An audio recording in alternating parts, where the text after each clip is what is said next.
But so anyway, so I was doing this, and I'm up. So I want to minimize how many eyeballs are on it. So I was waiting until like around midnight my time, knowing that at 3 a.m. on the east, there's a lot less eyeballs watching for me when this thing uploads real quick Yeah, in yeah. its short public window, and there you are. I watched it and I was like, "Oh, this must be a short that didn't go up as a short." So I made sure I commented on it. Right? Yeah, I yeah. put up a short just a couple minutes ago. Oh, It's I fantastic. pulled up my shorts a few minutes ago. I did too. I just put up thin shorts too because Kyle has to go. Kyle has to be to work today at 8:30 in the morning because it's Masters time for us already. Oh Uh, I'm, yes. I'm staffing and prepping and planning and all that good stuff. And Kyle has meetings every other day because they have like brands and company. I guess I don't know what you call them, like representatives coming in. And they do like a meeting on just one brand of wine that they'll be carrying specially for that 2 week period. Then the next person will come in and say, "This is our wine and the backstory, and it pairs with this and blah blah blah, and this is how you pour it and the food safety meet, just everything." And they have to pretty much double up every meeting to compensate for the people who miss it because they're actually on a shift, and Right? you have to do another one. It's excessive. Yeah, it's almost like work. It's beyond that. It is beyond that. You can go to work, work a whole shift, come home and think that you can do this or relax, and just realize in 3 hours you have to drive back up there for a 47-minute meeting and then drive back.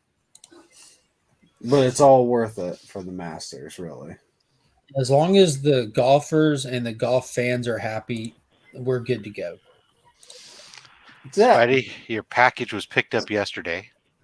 Ah, awesome. With Yeah, I no did. hands. It's on his way to you now. I apologize. Keep in mind, it's not my fault.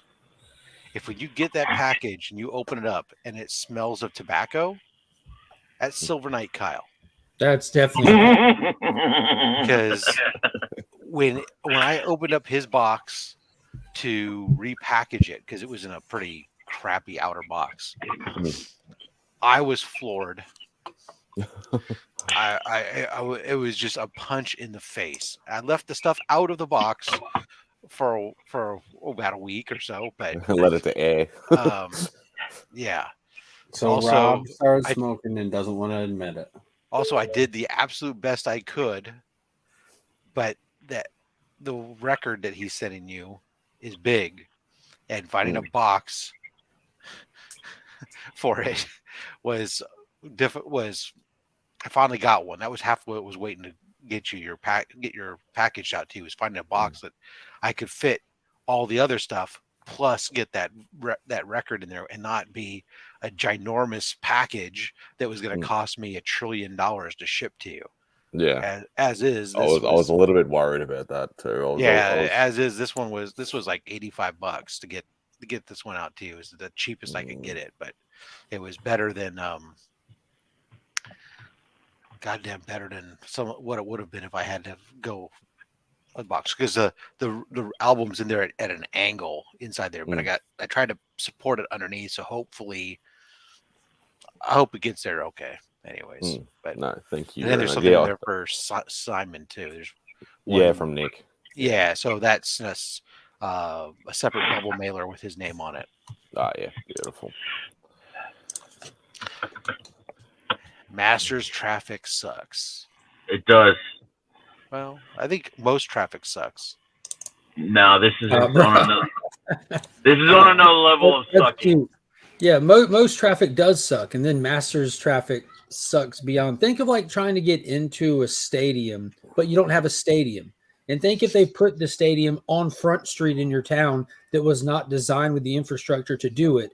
And then think if like works and businesses are all around it, and twice a day it's just gridlocked, completely gridlocked for like a 3 to 5 mile radius. And now imagine if you work like a 10th of a mile from there.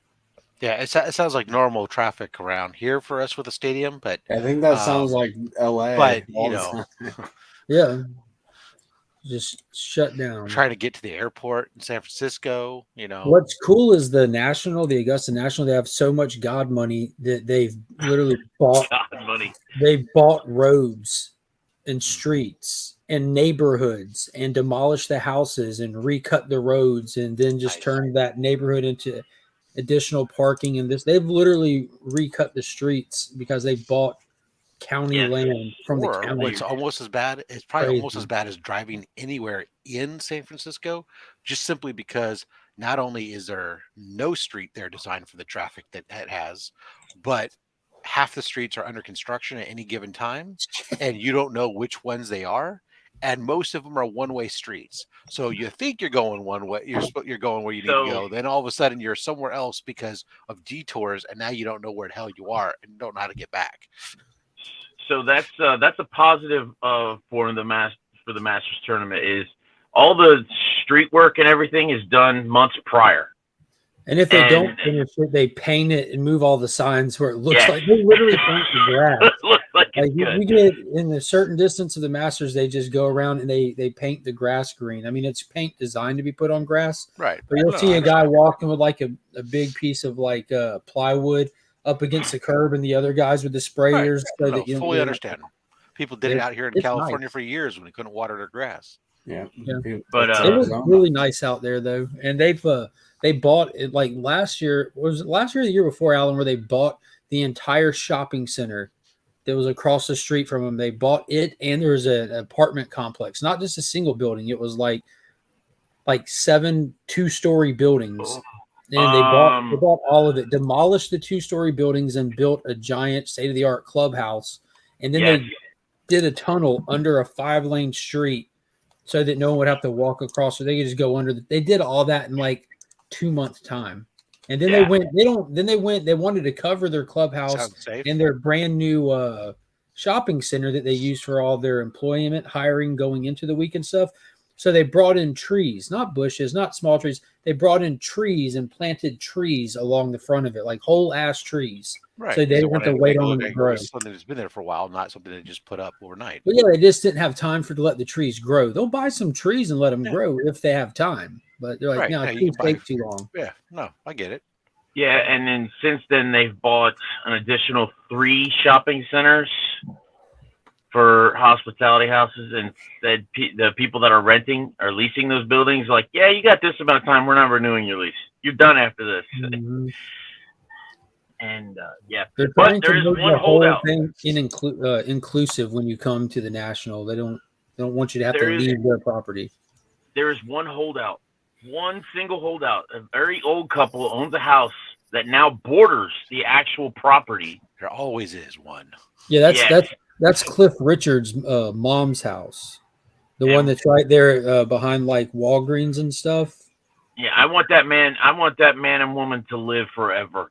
That Cliff Richards he's retired. He did his whole career in painting. He's actually the one that painted Air Force One after it was taken out of service and parked in the Ronald Reagan Library or whatever. He painted that, but that's his mom's house right there that he grew up in. And she's got 10 grandkids, so she said she won't settle for anything under than $10 million, and she hopes that they don't offer it. She just wants to live out her days there. But one cool thing the Masters does is they keep up her house. They paint it every year. They do the yards. They bring in trees. So every year her setup's a little different. It's always nice. It's always real nice. Well, even before, even non-Masters times, that property is immaculate year round. I mean, it's immaculate. It's crazy how good it looks. It's basically just one plot in the middle of the Augusta National property. It's hilarious. I mean, it's not even a quarter of an acre. It's so small. Yeah, they're going to be very, very rich once she passes away. Fun stuff. Did anybody watch, speaking of passing away, did anyone watch The Last of Us from last week? Oh, yeah. I have not yet. Rob, have you been keeping up with it yet? Have you got your HBO Max back on? Nope. Don't even watch the show. You plan on checking it out at some point when you switch up your services? I don't know. Hearing all the rave reviews from it, you should, man. Rob, you should, man. No, just watch the really. first episode. That's it. You'll keep going. Just watch the first one. I'll watch something lame instead. You know, like Yeah, that's I don't know. better You can choice. call this lame, and then you'll be in there. Yeah, that's true. This was a great episode. It kind of, I don't know. I think they were trying to like inject some extra stakes into this episode with the character death. Like they leave us on a cliffhanger, wondering if someone's going to die or not. And the way that they Is structured that the even a episode, cliffhanger? Because it can't be, right? but it definitely can be. I think like going into this, like when they filmed it all, you know, they can expect something to do well or not do well, but I'm just thinking like if they're trying to deviate from the story of the game a little bit to keep the viewers shocked, or I don't assume him to be dead, but it just made me start thinking like I wonder at what point they're gonna, if this character's gonna die, at what point they're gonna let that happen, if they're gonna keep it close in line with the story that exists or try to deviate. This is the kind of cliffhanger that only works because it's a cliffhanger. Because if it happened in like any other point in the episode, he would immediately be alive the next scene, and we're like, oh, he didn't die. So there's a week where like, oh, he could be dead, but he's not. There's no way. There's no. If he is, that will completely shock me. Yeah, they story wise, this was a good one. They jumped 3 months ahead. They've been traveling for a while. They got to their destination where they were heading to. Spent some time with Joel and his brother, which was heart wrenching. Watching the interaction between them, it kind of just makes you you can just imagine all the stuff that those two had been through together and separately. It was just painful for them to even be in the same room with each other. And then Joel gets Ellie to their intended destination, and there's already nobody there yet again. This is the second time they showed up, and it's just been what remains of the people that were there and their stuff left behind. It was Their relationship, like the last two episodes, but this one specifically, I just love them so much together. as long as you watch it and talk about it, Becker, do it in your own time. We're happy to talk about it then. As a dad, I had a really hard time with that first episode. Absolutely. Yeah, absolutely. As a person, I had a hard time with it. It was just a hard episode, man. Yeah, it was tough. Alan's going full comic journey for a second there. Spidey, what's new with you, man? It's been a few weeks since you've been on here. Yeah, and I haven't been doing much content either. So I don't know, you've been running tons of 400 subscriber giveaways. yeah, I know.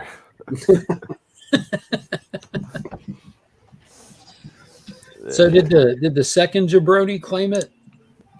Yeah, I got a message like first thing in the morning. So congrats to Nick's No, kick. I want Tim Tams added to the package. Well, I can't get them here in the U.S. or something, huh? No, Tyler Beckerman said no. Damn it, you can't care about it unless you had children. Where are they? I'm out of luck then. Yeah, well, I'll say a lot of times you'll show me, then you'll set them down. I don't know where. I may have decided that I like the caramel Tim Tams better than the originals. No, That is truly shocking. I can't imagine. I do anything love the better than caramel those ones. originals. It's such a small amount of caramel. It's just the perfect amount, just to add that little extra flavor to it. It's great. As long as it's not like, because they've gone weird and started making all these what I call weird ass fruity flavors. What do you call them? Weird fruity? ass fruity flavors. They start putting in like, like instead of caramel, it's like, you know, Rocky Mountain salted caramel, and you know, like all this like real weird sort of stuff. And some of them taste alright, but most of them taste.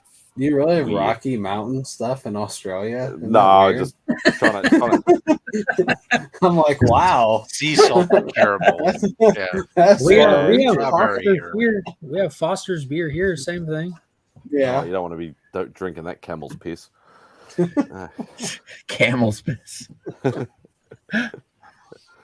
But I prefer just the standard sort of flavors. Yeah, the standard, the caramel one, even the white ones I like. A lot of people don't like the white ones because they don't like white chocolate. But I was just looking at Instagram for a second, it made me think this has been a pretty stellar week for us comic collectors in this corner of the community. And it was Rob's post where his package arrived that made me think of it. Rob DeBruce, you want to show off that epic book you just got in there, or at least point at it? It's our other Oh, show. the one that's on the wall. Yes, sir. You just got in a brand new facsimile. Yeah, Look at that. That that is incredible. an amazing book. While everyone's looking for the Kara, Rob's going after the Barbara. Shop where the market is not. Look at that. Detective Comics. What issue is it? 359. Yes, sir. That's I older remember which than one it the was. Kara as well. It looks really good for a 4.5 as well. Yeah. It has the biggest thing is there's a color breaking. As we get closer, you see this. But you know what? It was one of these books where I had been watching it for a while. But obviously, this book at one point, the 4550 was going for $1,200 to $1,500. Bye. Have a good day. And I was just like, no, there's just not. I'm not going to do that. And I've been kind of watching it, and then it came down. I was watching it on Shortbox. There was one that got posted up that was, sub 500, and I started watching it. Next thing I know, I got an offer sent to me, and at first I almost pulled the trigger, but I wasn't quite ready. And then a week went by, and I got another offer sent to me to buy it because nobody had bought it yet. And I finally said, okay, I can't. I gotta. This is Like one of those reverse auctions. Have y'all seen those where people start at a high dollar with a lot of people in the crowd and they'll wait 20, 30 seconds and drop it. And then as it goes, everyone starts getting antsy, like thinking someone's going to get it. Should it be me? Is this the time? Yeah. So yeah, it was great. Great pickup. So I'm super happy because I hadn't been like super aggressively going after it because A, the price was getting away from it, and B, I hadn't been picking up Detective Comics. The back issues. I'd been really only picking up the Batman back issues, but it still was one of those things where it was like, Oh, there's your wiener dog. Rob, Tyler, do you want to show off your new haul you got there? Sure. In your hand? Here's Zuzu. Oh, that's so cute. Zuzu. This is like the first time she's been in this room. She's very confused. She's shaking too. Yeah, she is a little bit. It's kind of cold up in this room. Plus being held up in weird ways. Oh. You guys holding your wieners out like that. Yeah. I was just waiting for you to what we did. sing the Lion King song or something. You have it today. Alan, you announced something or showed off some stuff on the Hucklebuck this week. You want to remind everyone to go over there and check it out? Yes, we are the Viking. Yeah, the Viking Book Club will be March 6th at 8 p.m. We were talking about The Last of Us, American Dreams. It will be the last book that I choose for the Viking Book Club. I think I got demoted, and so that's fine. And what is else? And there's a bunch of more giveaways that are going to be happening for the 250 subscriber giveaway, whenever that is. Yeah, awesome. Anybody a big fan of Metamorpho? Becker, Cool cover though. Metamorpho #2. I feel like Metamorpho Danger Street is a good book for you to read. Came in a lot of fun. I paid $20 for these 5 books. No. So Metamorpho #2. You said $20? $20 for all 5 of these books is a lot. So it's Metamorpho #2. And it was what I was more interested in. The Unknown Comics 131. Look at them thighs, my man. Or 161 rather. 162.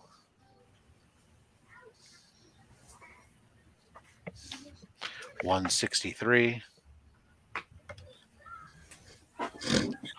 And then completely out of sequence before Nemesis, who's the character that was on the front of all those other ones, 139. All these are from American Comic Group. So that publisher. on Instagram? Huh? American, where'd you get those? American Comic Group. They're it's a old publisher who's not around anymore. I bought them off Where'd eBay. you pick up the books for that amazing eBay. deal? eBay. eBay, nice. Just a Silver Age lot.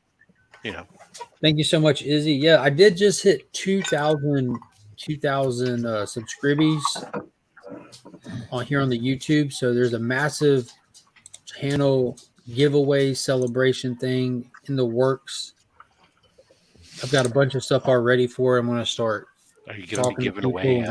Scheduling a time. You going to be giving away Tyler? Oh no. He stays in the PC.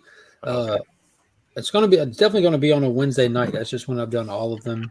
So it'll be on a Wednesday night when I'll go live and do the big celebration giveaway, and it'll be an opposite week than Guess That Key. So those are the only two things I know for sure at this point. And there's a ton of stuff already. Nice. Jesus, his thighs get bigger. He must work out. Hey, don't forget legs day. If you're going to wear shorts with a hoodie, make sure your legs are in shape. That's all I'm saying. That outfit draws the eyes downward. That's right. It's California winter wear, so I'm always attracted to that. Oh. Anybody else catch Ant-Man? We're a couple weeks out. I feel like that's fair game now. I actually saw it the first weekend. Surprise, surprise. Oh, you saw a movie? Yeah, I actually saw a movie. What'd you think about it? It dragged on a bit at the start, and then it got really good at the end. But other than that, yeah, I actually enjoyed it. Like, it wasn't fantastic. Like, obviously, visually, it was. Especially Murdoch. Oh, that guy's face annoyed me. I just love the one thing I did love was the little blobby dude when he runs in. He goes, "I've got holes." Yeah, dude, that dude was hilarious. The movie was like terrible. It was terrible, but it was so much fun. Like I had a blast watching it. I really did. Like looking at the bad CGI on Murdoch's face just kind of like made me laugh about it. I don't think terrible. Yeah. If it was fun and I enjoyed myself, I can't say it was also terrible. I separate the two, my enjoyment and what I think of the quality. I can easily separate the two for how I look at stuff. You mean I don't think it was a high story? Yeah, I don't think the movie was high quality at all. Like the CGI, the story wasn't very like engaging and stuff, but it was so fun. Like just the ride along was fun. Well, I think they said that was. That's I was reading an confusing as article where hell, they said Mark. it made it very obvious that the priority had been on Wakanda forever. And Well, let me ask you this: do you think wrestling is like high-end storytelling?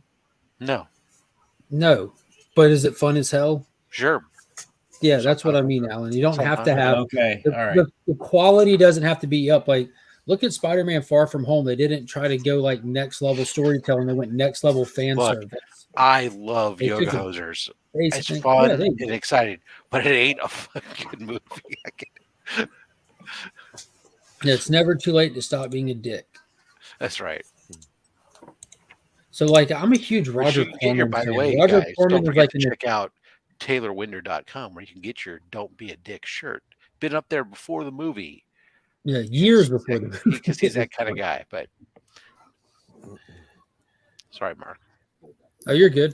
I was gonna say I've always liked Roger Corman films, and he's like notoriously known as being like the bad filmmaker who made it kind of thing. He would literally break into other people's sets late at night, steal their props, use their stuff, and then dip. And he would just be riffing on other stuff that was coming out at the time. But he put a lot of people on the map. Like hell, James Cameron wouldn't like he got his break in with Piranha 2, which Corman did Piranha 1 and was associated with Piranha 2, but his movies are fun. It's kind of like Sharknado, prime example of something that's not good that's fun. You know, they don't try to be something they're not. I'm They still know waiting, what by they're the doing. way, for New Zealand to make their version cocaine Sharknado after they found all that cocaine off the coast. Because I just think that it's the perfect sequel to both Sharknado series and the Cocaine Bear is to have Cocaine Sharknado. In 200 years, high schools will be doing productions of the love story between Mark Henry and Mae Oh my Young. God. It's a timeless tale of love and table bumps. Yeah, I remember. Was And it a Bubba Ray and a Dudley hand. who put her through the table? Well, yeah, when she gave it at the table, but then she became pregnant and gave birth to a hand. It's like, what's Yeah, going on with all that? but it was fun. You would just be cringing, thinking, "Is this the bump that New takes her out?" Zealand found my Coke. Yeah, it was something like enough Coke to be like 3 or 4 years worth of the cocaine consumed in the country or something like that. I've read. Wow, that's not bad. It's a fair amount. It was a fair amount. Needless Value to say. shoppers, I like it. They buy in bulk. That's right. It was like the Costco.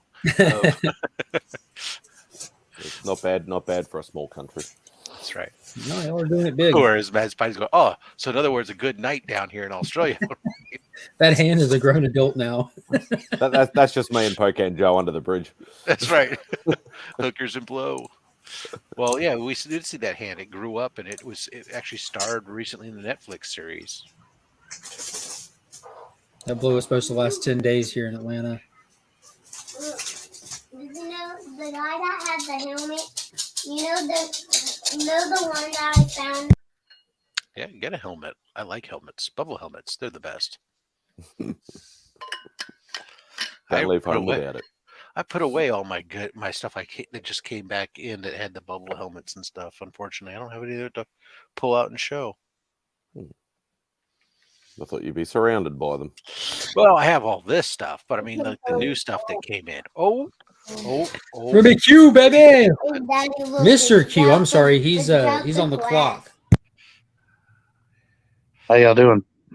We're happy. Good, how are you? Here. Doing good. How's your All right. morning going? Good. Got unpainted walls per usual. Well, if you came back with painted walls, we wouldn't know where you were. Absolutely. Why paint walls in a warehouse? That's just asking for stupidity. Look, I got a Black Adam. Oh, fire. The one with the cloak, too. Nice. Yeah. Yeah, I know this guy is kind of a wizard. He's not a grand wizard, but he's a wizard on YouTube, and he's like, toys. So I was like, all right, I got to get toys. Because usually the toys on my channel are more of a sexual nature, but I figure, I'll take the advice. So toys. You should do those as well. Yeah, both. If I combine them, that's a little too much Drac, though. He's the one with the toys. Oh, the toys. Toys, yes. Toys. How y'all doing today? Are those Doing ones good. that How are you? Kept to the nightstand. Good. Oh, shit. Rimdog Millionaire.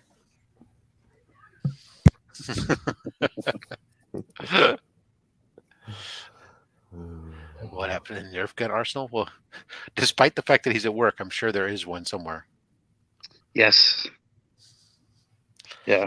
Got to keep one in the vehicle and one in the desk. So. Yeah.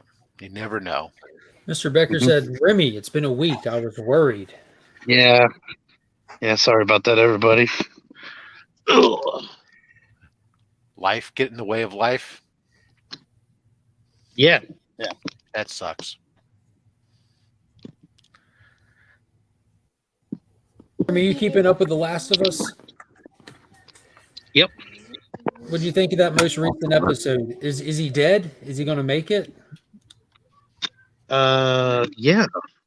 Of course. Or you think he's going to pull through? Yeah. Well, since I'm such a never mind. I was going to talk about the video game. Video game connoisseur.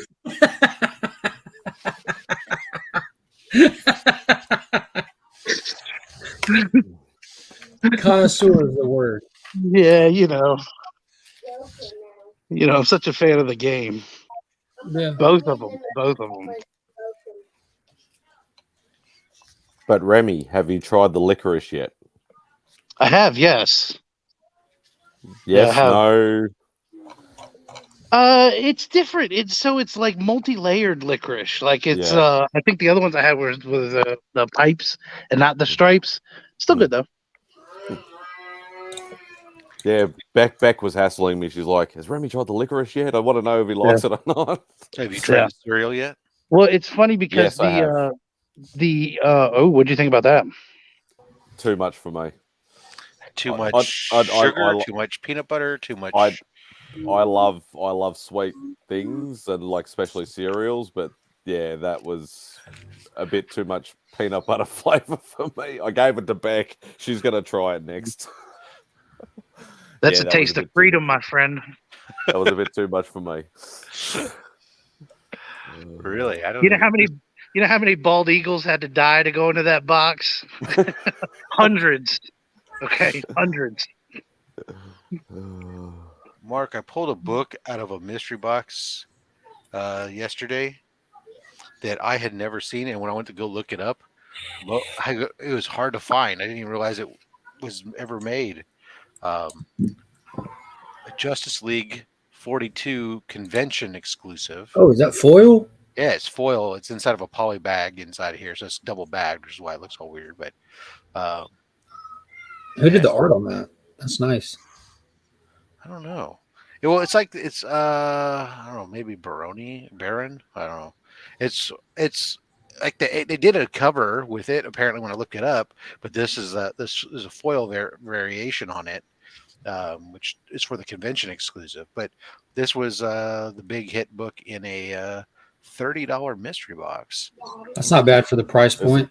Is there any signature on it, Rob? Holy crap! All that came in a $30 mystery box. Yeah, Is that 30 shipped or plus shipping? plus another 5 shipping. Plus that was in there. There was some Saga the Swamp Thing. There's some cool stuff in there. It was no, that one wasn't signed, but this book was signed. This Stormwatch, whatever the hell it is. I don't know. Oh no, I'm thinking if like if there was a little artist signature on as part of the. No. But I don't know. It was I might have been able to pick it. no. It was just a they shipped it. It was like $15 for $30. I was like, not a bad, not too bad to begin with. And each one of the box, I picked up 2 boxes, and each one had a foil convention as a big hit. The other one had a Harley Quinn, Amanda Connor series convention foil exclusive. It was still in its polybag, whatnot. That was the big hit in the box. It's like, oh, great! Each box was well over value, and then plus you had a chance at a 9.8 ASM 365 as well. So pretty much the foil is the price of the box. Yeah, the foil is the price of the box. The rest of the books that were in there were like were bonus, and then you still had a chance at the slab. So it wasn't bad at all. It's like mostly a mix of. It was mostly like 80s, 90s books, but there's some 70s books in there too. It's basically it's a shop that they're selling them out of it's a comic book shop that's selling them. And so they're clearing a lot of back issues and whatnot, but they're affordable and damn decent. So there'll be some videos dropping on them. You guys can see more detail later on. And obviously, Spidey, you're not going to be picking them up because it's more than $5 to ship to Australia. But and it didn't look like much Marvel there. I would say the first box I got was nothing but DC and Marvel. This second box, this one had probably 80% DC Marvel, and then another 20% of it was independent Image and whatnot. But it was probably almost 50-50 Marvel DC. I think I just happened to be pulling the big hit books happen to be DC books, what I got in there, but there was some Marvel stuff in there. Yeah, most people don't even bother shipping with the mystery boxes, but I like looking for the mystery boxes that do have more like old school sort of books in there and stuff like that. That's why it sort of attracted me to the Dorkeries boxes in the beginning and stuff like that. So yeah, they haven't put out a box in a while. Nothing that I've seen, anyways. But I think they've got a lot of things that have gone on recently. Yeah, well, I think with some of the controversy with. I think it was picking and punching and some of the stuff. There was some of that, but there was something else that was going on. I can't remember what it was, but I remember they were originally going to be like on my show in December, and then they had to pull out, and there was something that they started to explain to me, something that was going on, and I was like, personal drama I don't need to know about. Knock yourselves out. Yeah.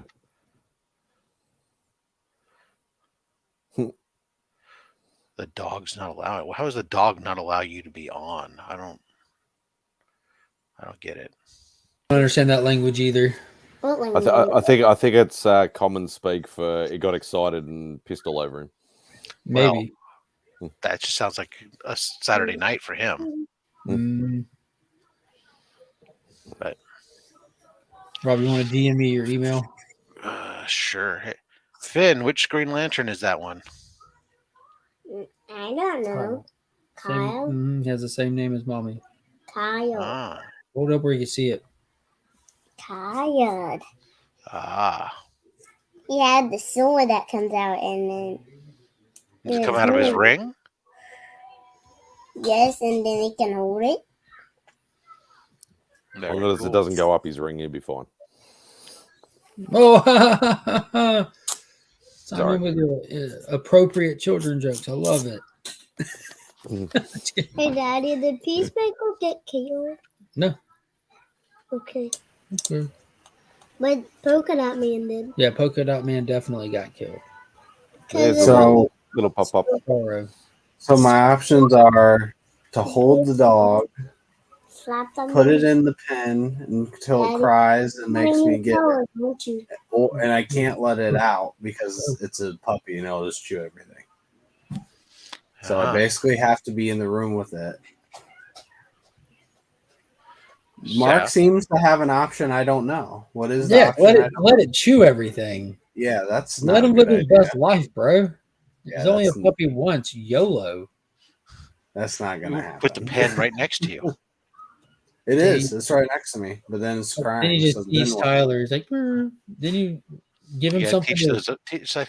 Just like a baby. You let them cry themselves asleep. Yeah, if you Oh, that's fine, but I'm on a stream. Yeah. Like if I wasn't on the stream, then what? You know what I mean? you don't think we can handle puppy tears? You can handle snoring. Why can't we handle puppy Look how tears? look, is it a boy or a girl? Or Girl.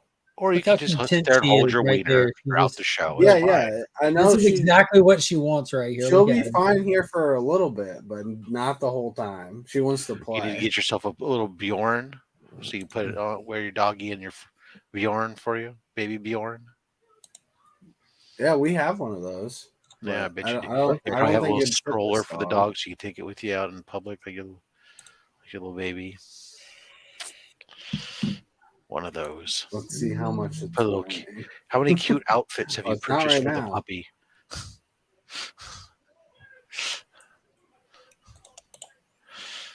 You have to take the Where's same mine? approach with Lee. Oh, mine I think is still in the other room. I got up this morning. Usually when I get up early, the dog's still asleep on the couch and barely lifts its head at me. But this morning was sitting outside my bedroom door waiting for me.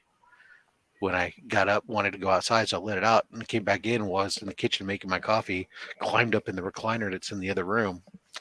Obviously decided that even though I'm not in eyesight, forget it, the recliner's comfy, and stayed in the recliner. Nice. She'll be good for another couple hours.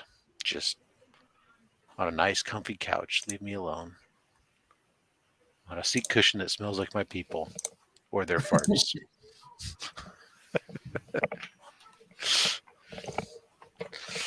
Yeah, well, there you are then. Let's see what we got. I had a mad Spidey work great with kids. He's an Australian uncle you never had. Rob, you got the link.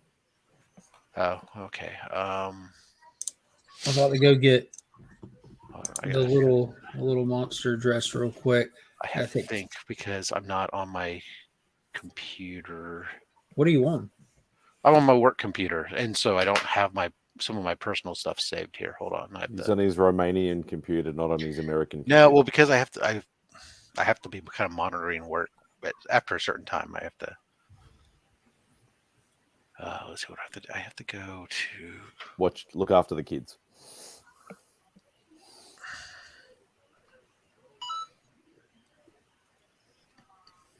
Accept invite.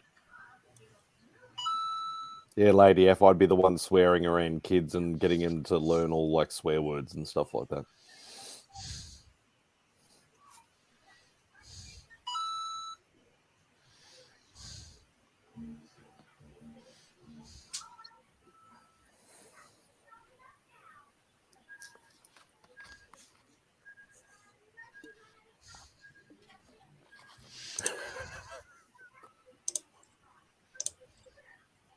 God damn it.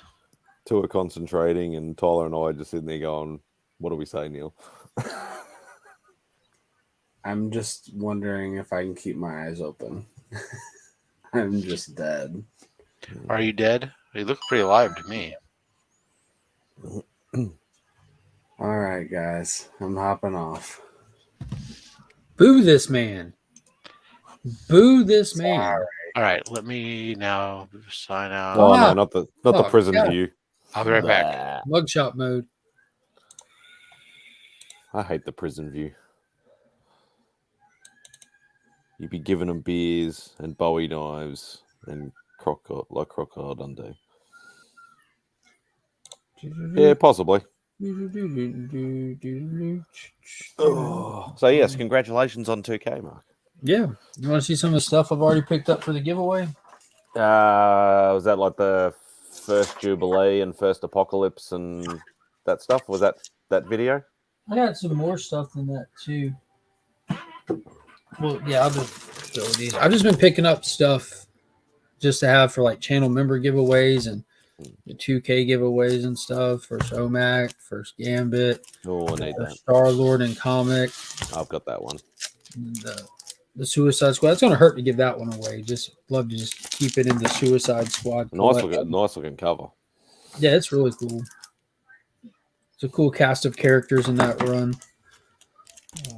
White Vision. I still need that book, stupidly enough. Well, you should be able to win it come time. Apocalypse. This is issue 159 of the Incredible Hulk. I have it raw. I don't slab collect the Hulk run. Minus a few that the only way I could get it was buying it in slabs in the Jubilee. Like Yeah, I still need that. 102 and like 180, 181. Those are slabs. And then issue 4 and 6. I slabbed 6 myself in one of those comic skins. Skin. They're really good when we put them in the toaster oven, a little bacon and cheese on them. Oh yeah, just to get the crust nice and crunchy. I collect X-Men and Hulk as raw dogs. Yeah, OMAC is a tough book to find clean. I've got numerous copies of it, and all of them are a little. Mr. Freaky Louie. Louie. Is somebody playing with rubber bands? Finn's over here messing with this thing. It's all right. No. Oh, yeah, it sounded like Got somebody it out was of the like treasure box at school. flicking rubber bands. Yes, because that's what those are the things to put. It's things that make noise and drive parents crazy. That's the only point of existing. Yeah. That's why I don't have kids. That's why you always get toys. Sometimes you get toys, people go, "Oh, look at that! It's a beautiful toy for Grandma's house." Yeah, I've done that. Just they want to bring stuff home or something. Like, nope, that's for over here. That's really loud. How great! That's a great toy over here. Well, I don't know what it was like. My youngest, there was a toy. It was I see. I don't know what it was for. It was some kind of hero toy for heroes. It was like police and firefighters and whatnot. But it was like this police officer was like in this vehicle that was kind of like it was like a walker, a two-legged almost like an Ed 209, but without the guns and stuff, right? It was just like, and the thing is, you'd hit it and it would make this loud siren sound, and like it was chasing, and then it would do this kind of waddle walk. And my youngest would hit that, and it would sit down behind it, like kind of crouched down, doing like the Asian squat, and then would walk right behind it doing that from that squat position, and would just do it over and over and over again. It was like, oh my god. Well, as soon as that back is turned, those batteries are being popped out and go, oh, batteries died. I guess we're all out of batteries. Sorry. All done. Big Notch. Good morning. Good morning. Hope you're doing good.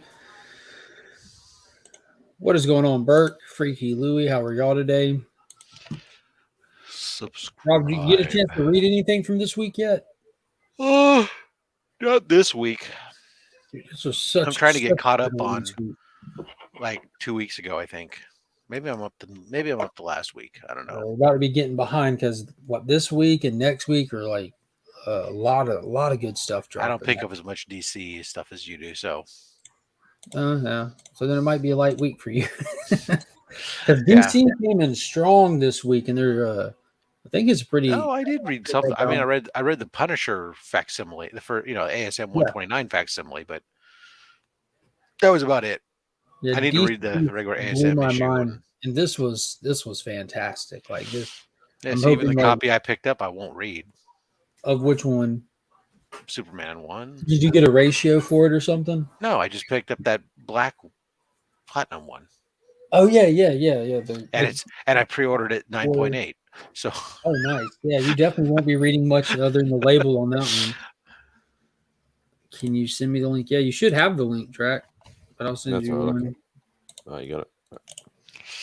Oh my goodness gracious! There you go. It has been sent. I'm kind of excited to get this the Berkeley Comic Show this weekend, so that'll be fun. That was a good show the last time I went to it, and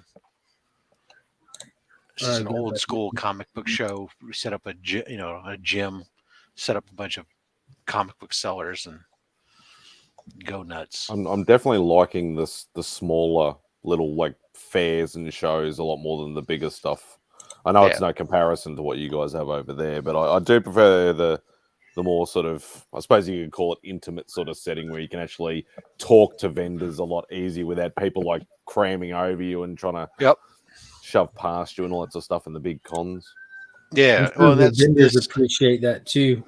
This is the same. This show is this show they do like every other month, and it's only comic books. There's no pop culture stuff whatsoever. No Funkos, no fucking. I mean, the closest thing that you get to non-comic books is a vendor who might be selling pulp books or some magazines, or an actual hardcover book or something mixed in there. But for the most part, it's nothing but comics, and the guys are all there to sell. They're not, their vendor table price is like almost nothing to sell there.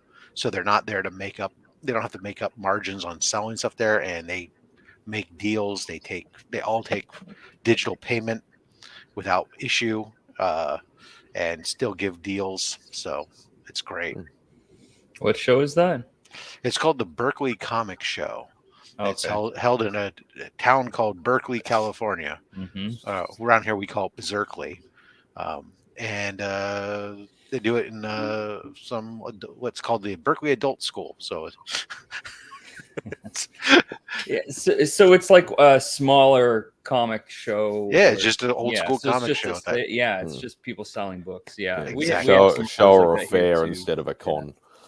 Yeah, there's a few guys that so about half the people that show up there are regular sellers or guys who buy collections and sell them perfect.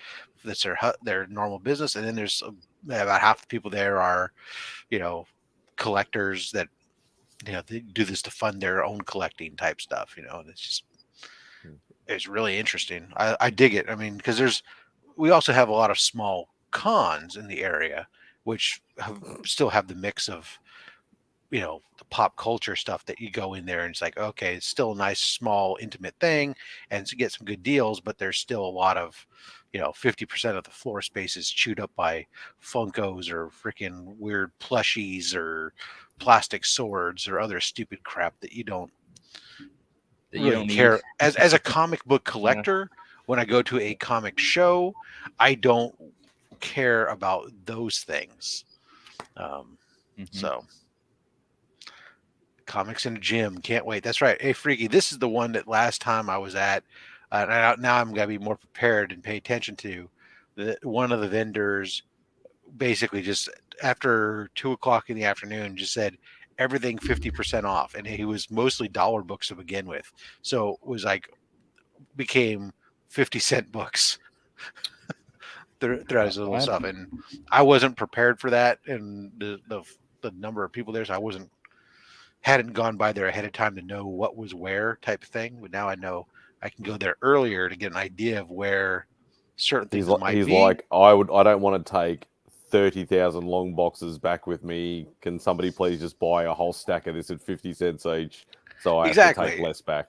Right. Well, and let's be honest, it wasn't like they were dollar books. They weren't there wasn't like, you're not going to find a Hulk 180 in there or a Fantastic 452 or something, right? But it was a lot of independent stuff mixed in there. But Heroes Con is the only show that matters because I'm going to be there, and I hear Adrian. I hear you're going to be there now.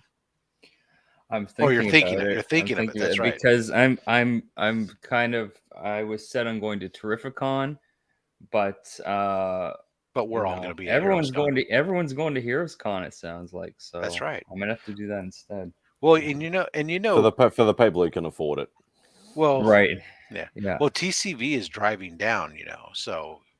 Oh, that's right. Okay. So, I mean, you got your origin point isn't that far from each other. It's true. Yeah. That potentially you could share the drive. I could hijack his vehicle. Yeah. Well, I'm just saying you might reach out to him. That's a long drive. It is. That's why I'm saying sharing it though is much. He's gonna make the drive. That's his decision. He didn't want to pay for the flight because it was pretty pricey. That's what I was looking at. Right. But so he's driving. So I mean, there's a potential there. It's you don't have to. You could split the driving. It would make it much easier. And that'd be the problem for me. I'd be in it for like 8. You get a rowboat, you're fine. Yeah, start 8 rowing to 10 now. grand before I even have spending money, and it's like, well, there's no real point in that. Freaky, are you going to MegaCon? Oh, you're going to MegaCon, not Heroes Con. Never mind. I got confused for a second. I thought like Freaky was going to be there. I was like, my heart was going to explode to finally fucking meet him.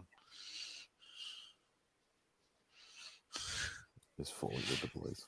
But yeah, no, Heroes Con is going to be amazeballs at this point because I don't even care. I care less and less about the show.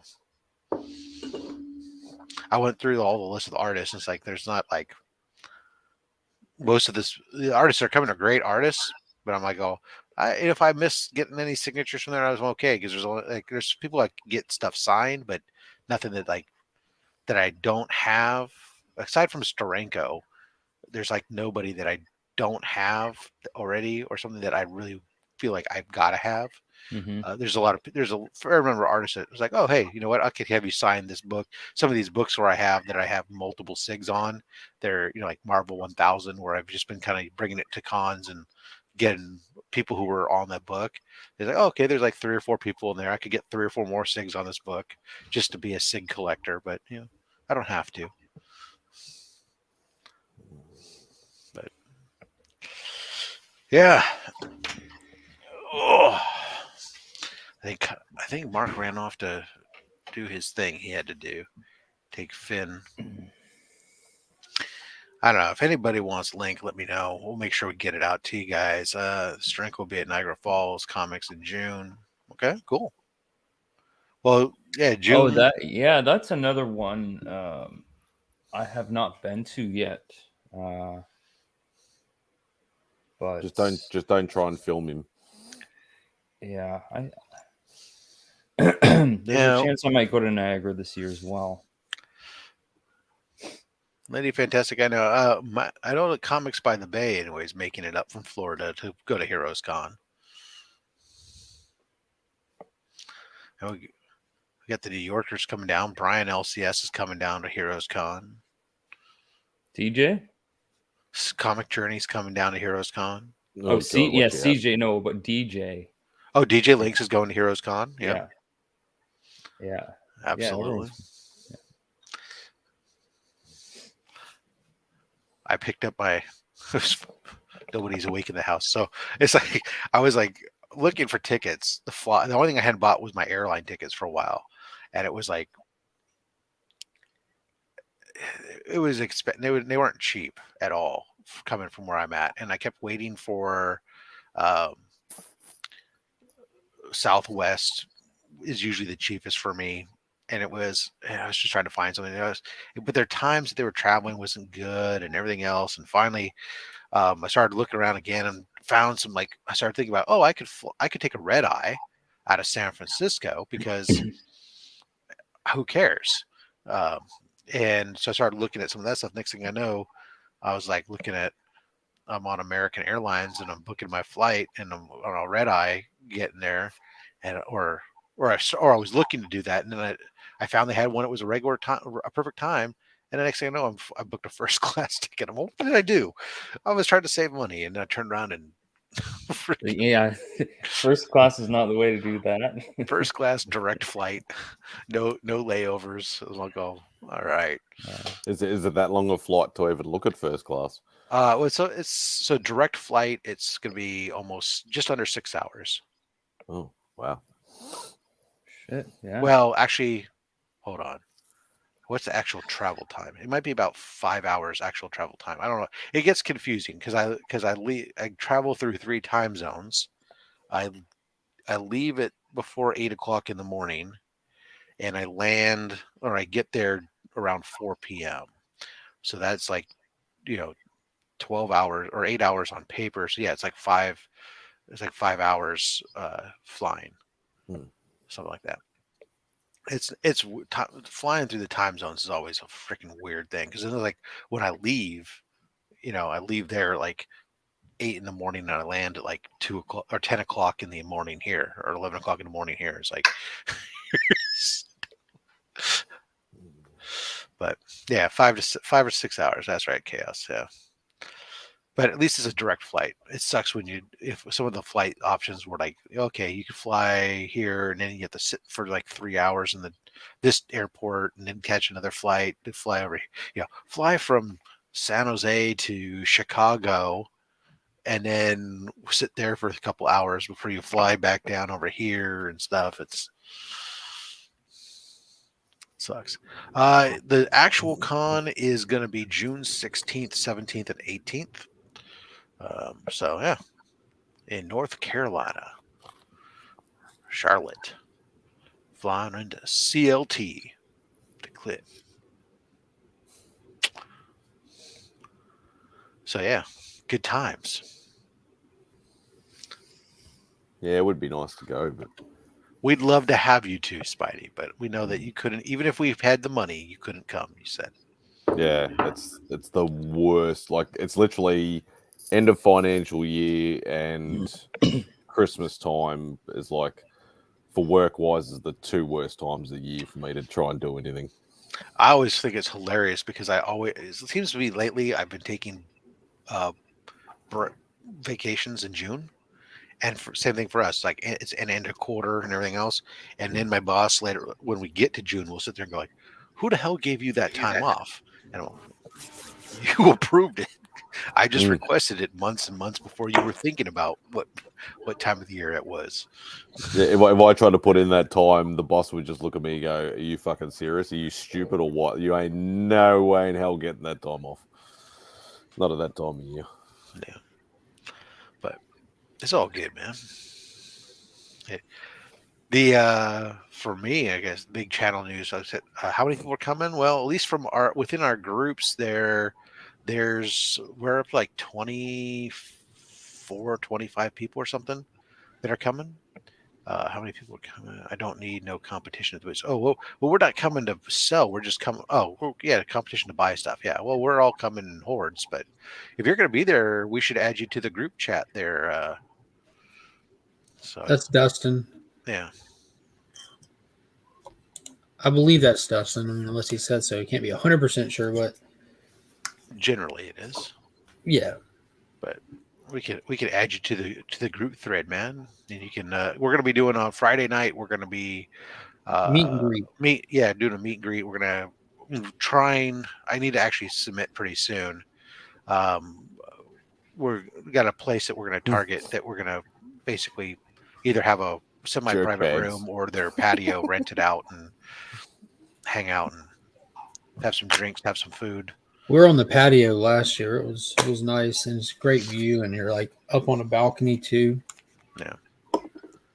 And it's, as Marcus was just saying, it's right next to the cigar bar. Oh, there you are. Yeah, I'm excited for Heroes. I have kind of a wide variety of things that I'd like to find with nothing super specific set in stone and just go have fun. See what the con brings me. That's right. That's the goal. What have y'all brought for me? Be Wata. Be Wata. And then berate as many vendors as I can. I was going to say, whose balls can you bust to get the best deal, the cheapest price for like half of what they were selling it for originally? Yeah, that's the way to do it. What is going on, less. Madhouse? What's happening? MegaCon versus Hero. What's better? Depends on what you're looking for. You looking for comic books? Heroes. Looking for pop culture? MegaCon. MegaCon. If you're looking for community members, this year, HeroCon. This year, HeroCon. At least our circle of overlapping this influence. corner. Yeah. Yeah.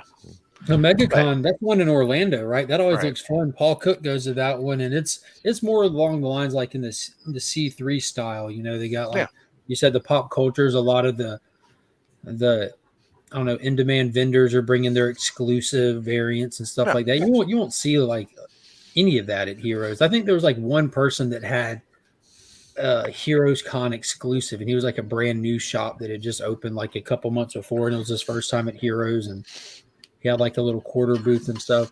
I was talking to Gene from Shortboxed, and I think that they said that they were planning on going to Heroes Con. So that'd be cool.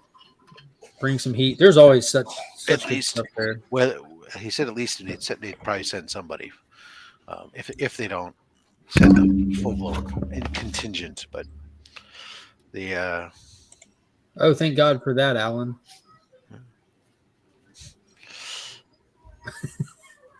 There was a Pooh exclusive. Sans Groups Comics is almost at 1K subscribers. Do I wine, cheese, and comics please with him and Last Level Comics? Okay. Yeah, Sans is awesome. Yeah, Cookie Man. I used to buy stuff off him when I was doing the YouTube auctions. When they're running an auction, I'll pop in there and just hang out and listen in the chat. Heroes, if you're wanting to go to a comic convention, if you're looking for celebrities and overpriced exclusives, MegaCon is for you. And there's the link. Perry, we're not saying that there's not comics at MegaCon. We're just saying that there's other stuff than just comics. That's a statement of a man who's never been to Heroes to understand the context. It's just wall-to-wall vendors. But I'm really happy. I announced it last night on Burke's channel, but I'll say it again. And I put out a thing in our community tab on my channel. But so they, first month since we hit the 1,000 and monetize everything on FastX channel happened. So thanks to everybody who supported us with Comics Curing Cancer, who's watched a video and had to suffer through an ad or was a paid channel member or did a super chat or anything. The first month we were able to raise $156, or at least that was what, after YouTube took their pieces of it and sent it to me. The check came in, was $156. That turnaround got donated last night to Comics Curing Cancer, to this year's campaign. So we already managed to do that. So hopefully if we can do $100 to $150 a month for the year, I'll be super happy just from that, and on top of our normal efforts. So from like the channel memberships, things like that. Channel memberships, the super chats, the ad revenue, mostly the memberships and mostly the memberships, and the super chats and stuff, because the ad revenue is, probably less than $2. YouTube ad revenue. Yeah.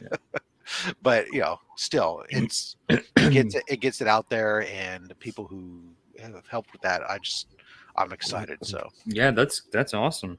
Yeah. It's Oh, not yeah. it's not I an haven't- insignificant amount if you yeah, and I manage haven't to gone do by. that I every have month. to go check out, see what's in the merch shop too. That I pull down all the stuff that when the merch shop gets enough to pull down, I turn around, take that, and that gets deposited in the kitty as well.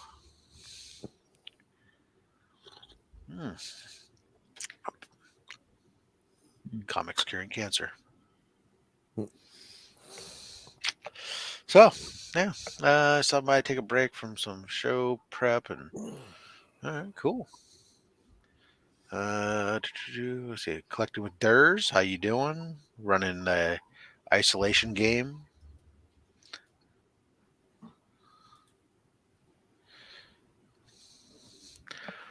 So I don't know what else we got going on here in the old corner of the internet here. Anybody you guys want it? Anybody out there who wants to join us in the chat, just put a message and I'll ping you. I'll send you the link. I don't want to pin it because it's not my channel, but we're all seeing the Flash on Thursday night before the start of the con. That's one of the questions that DJ's looking into that, and yeah, it's a possibility. Speak of the devil, and he shall come. Although he has to flash it there. Wow, I don't even know what that was. Okay, Mr. DJ Links, ladies and gentlemen. Greetings, everyone. Good morning, good night, good afternoon. How are you, gentlemen, on this fine, glorious Friday morning, night, or afternoon? Yeah. Taylor, I didn't add you to Saturday the group morning, not but because I'm anyway. a hater. I didn't know you were going. Are you going? Are you officially going to Oh, it is Saturday. Heroes now? If you're officially going to Heroes Con, I'll add you to the group. But we weren't putting people who were speculating that they might go. We were only putting people that were committed into the group. I'm mostly official, so you're not committed yet. You're missing nothing right now. Right now, what you're missing is mostly of people posting memes back and forth at each other, and me being very nice and not doing my usual shtick of, guys, keep this serious. Yeah. Just So letting it, basically, like go. every other group chat. Yeah. It's kind of. Fortunately, it hasn't really devolved into yet people promoting their appearances or their shows on other stuff, but it's just a matter of time before somebody does that. I did gasp when somebody put a link to their video in that chat, and I was waiting for Rob to blow a gasket, and sadly, I was disappointed, sir. I'm trying to be. It's kind of early out. I'm trying to be more laissez-faire and be a chiller. I don't know. You got to set the tone early. Maybe maybe I visited the dispensary that day. I don't know. Hey, what's going on, Drac? Looking like a newborn baby. Yeah, feeling like one. I'm all Nice. wet and sticky. Speaking of visiting the dispensary, what's up? Yo, Marcus. What up, y'all? How's it I going? figured living the dream, listening to y'all chat. I am so excited for Heroes Gone. Like Rob said, the cigar bar. I'm ready to shut that place down, baby. Let's go. Or I think maybe Mark said it, but I'm excited for it to get back out there, do some drinking. Cigar bar. What I'm hearing here is that Kyle and Taylor are going to do some cybes going on back and forth. That's what I hear. I went in on that chat. Drag, why don't you drive down to Heroes, Drag? Drive down to Heroes, Drag. It's only 28 hours. We'll see. No, it's like a 12-hour drive. No. From where Drag's at?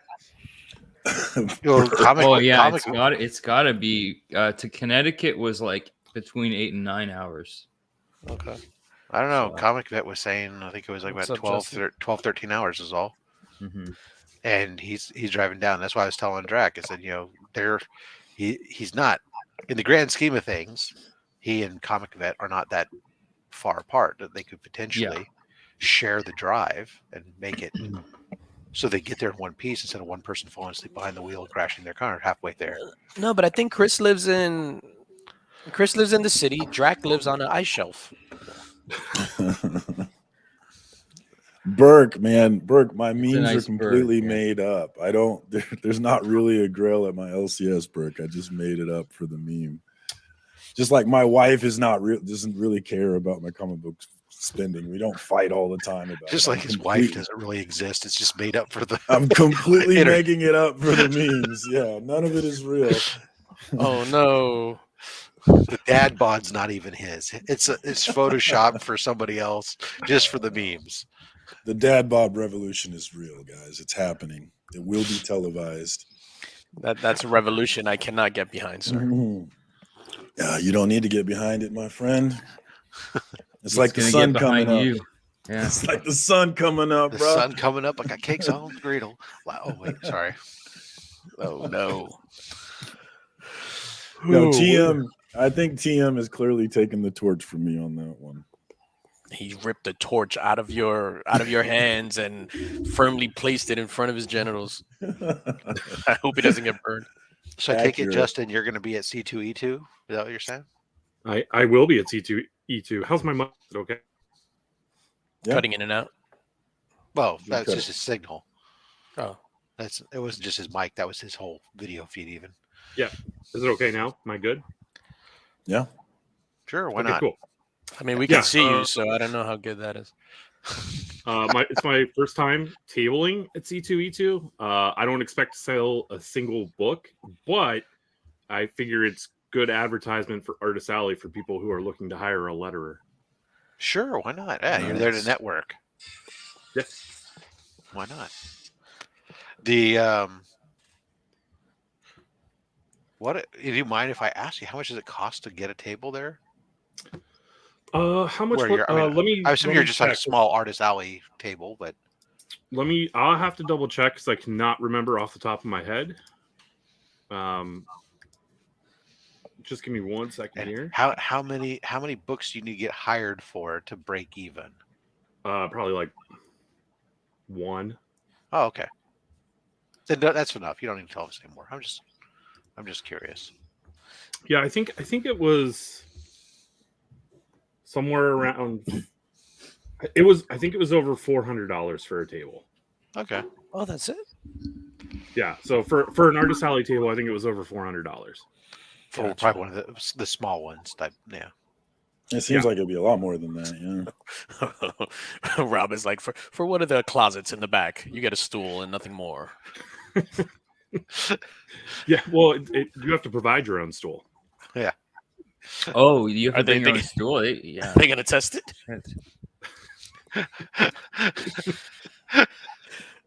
Is it a home stool test kit? Wait, Wow. what? Oh, Yeah, it's like you do with your dog at the vet. Nice. Taylor says, Justin, you should make your table banner illegible. I don't know. I don't know if that's something a letterer wants to do if he wants to pick up business. you should show them you should be doing demonstrations while you're there on like how to place lettering with a yacht. I should just make my banner a yacht. That's what I should do. You should. And put your letters right across it, or right across a person's. Have some people talking, but put the letters right across their face. Sorry. So the total amount was after the fee was $475. Okay, that's So not too bad I figure it's a for the large all show 3 with days. Yeah. a number of publishers, and Yeah. I don't ever really see letterers there. So I think I'm going to corner that market, hopefully. Yeah, I mean, just think of all the books you could be signing there too. People but who've been looking to get letterers sign their books. I don't charge for that. No, but Marcus. but people who want to get their signature, the letterer's signature, they can finally get that. Here, I just whipped one up real quick for you. If you want, send me your email. I'll send you a Justin. PDF of that, and you can have that one. Wow. Cool. Yeah. J Birch letters. I think that's my new business card right there. Mm-hmm. I'm gonna go up in disguise and ask Justin for his autograph, but then I'm gonna say no. You have to letter it. Yes, I realize that's not how you spell birch, but that's what makes it unique. That's right. Hey, I spell it however I want to spell it. That's You right. spell it however you want to spell it. What's really fun is when he spells it 3 different ways throughout the document. I I'm gonna used start to, doing that. dude. I lived on a street growing up as a kid. One of the streets I lived on, where as you drove into the neighborhood, the name of the street changed its spelling on the sign 3 different times as you drove through past different intersections. It was absolutely maddening. That's insane. Yeah, well, it was up in my defense, it was up in the Santa Cruz Mountains. So when you turned onto this road, which had the main road wrapped around that had its 3 different names, or 3 different spellings, you passed one street that was called Bean Avenue, and Bean Avenue was a cul-de-sac, dead end at somebody's gates. I can never find the bean. But if you followed this road all the way around to where it dead end at my house, that was also supposedly Bean Avenue. So Bean Avenue had 2 ends but no middle.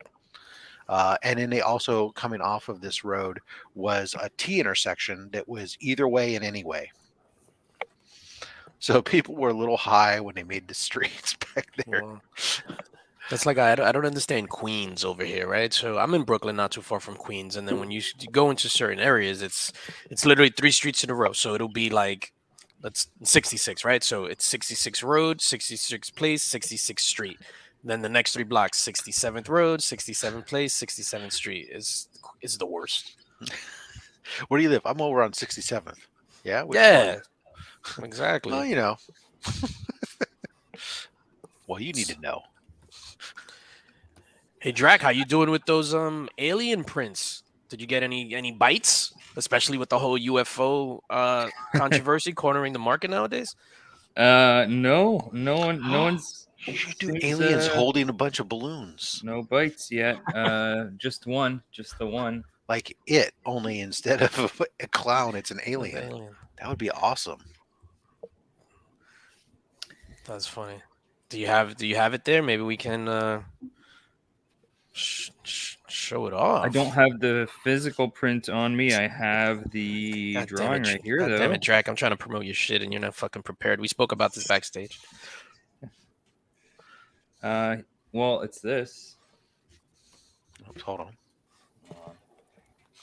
Why? Come on, drop. That's amazing. See, now I just I'm holding a balloon, and bam. This is my portrait of DJ Lynx. That's me. Yeah, when I shave and I don't have my hat on, that's exactly how it looks. That's why I'm not on camera right now. Yeah. I'm like, ooh. And then Justin could take this and letter it with a little balloon that says, "All right, bend over and relax." Wow. I have been chosen. It's time for your probe. That is amazing. Yeah. After your probe, you get a balloon. If anyone is interested in a print of this, let me know. Or not. Don't all speak up at once. You got me down for 2, right? Hmm? I said you got me down for 2. 2? Sure. Yeah. That's convincing. Very convincing. No, I wanted to give one of those away. So I'm gonna keep one, get it framed, and then give one away. Yes. Justin, people do want to know. They're asking. There's only 5. They need the Hot Toys update. Oh, there's only Since last time, there have been 0 Hot Toys sold, but I have sold a ton of Marvel Legends. Ton. And how's the hot dogs going? Hot dog sales have slowed down, surprisingly. I thought that was just a reason to print money, but I guess not. Did you get around to? I know you're a busy man and all. You get around to signing my book? I was actually no, I haven't signed it yet. I should sign it. I'm waiting for a shipment of something to come in to send back to you. Oh, okay. Oh. I guess I should could sign it and just let it sit there and signed until No, it you does can come do what in. you want. I was just curious. You It's should make Rob get in line like all the influencers. I mean, Thanks, I Alan. understand that you're, Charge him $20. no, No, I'm not charging them $20. Dude, you have to recoup that 475 up it to 25. Okay, wait a second. I made him a deal on some ASM books, man. Nice. Alan, if you like aliens, maybe I could do up an alien Rue drawing at some point. So I hear Circumstances is the new co-host of the CBC Awards. I was surprised to see all those people saying my name. That would be crazy. I liked Remy. I like the idea of Remy Q. Remy would be No, fun. I want you to do it in your little half naked dance with the awards. No. Oh, I retract Do my the nomination. presentation. My half naked days are over, guys. There was a couple. There was a couple of good suggestions, like either Marcus or John's Comics with Kids. I think was a good choice. He's as well. another. He'd be another great one. Yeah, Mad Spidey was also. No, hell no. Would be a great one. Hell no. That was Remy being a smartass. Well, you know who I just throw it out there. You know who's a great co-host is Chris the Comic Man. That man co-hosts a lot of stuff, and he does it very well. He does. He would be great. He can ask about what's engraved there on the cup front.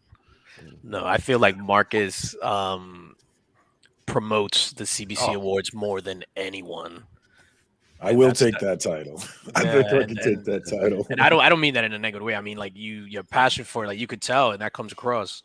And yeah, man. Like I said many times before, I just love, when he first did it the first year, people were mad. A lot of people threw arrows at him. I didn't, like most things, like most comic book dramas, I didn't give a shit.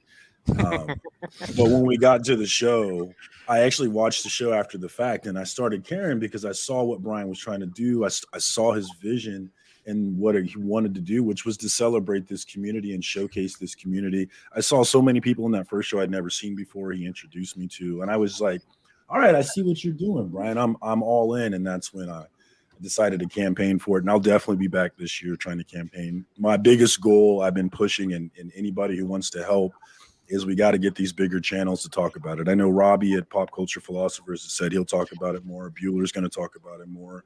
But I'm going to try and get in these big audience channels heads and say, hey, can we do this? Can we make this? Yeah, can we not let Reggie sweep everything?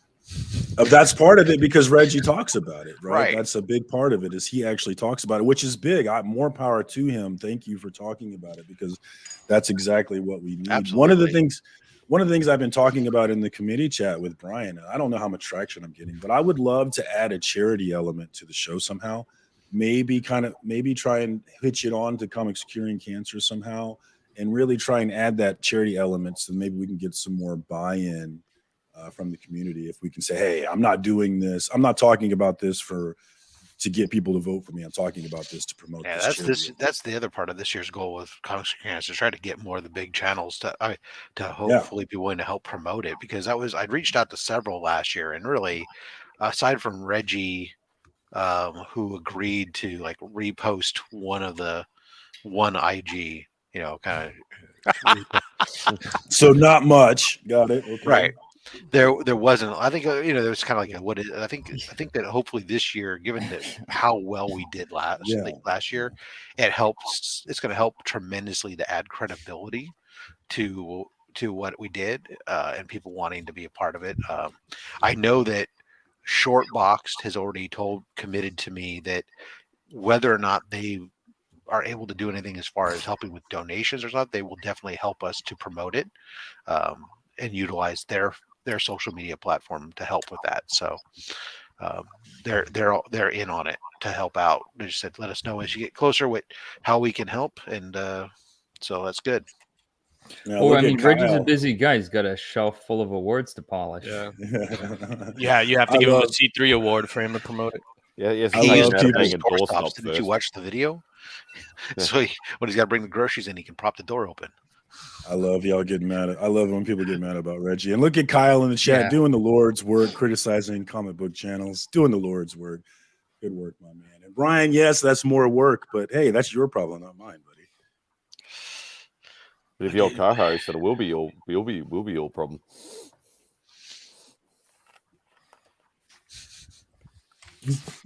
Yeah.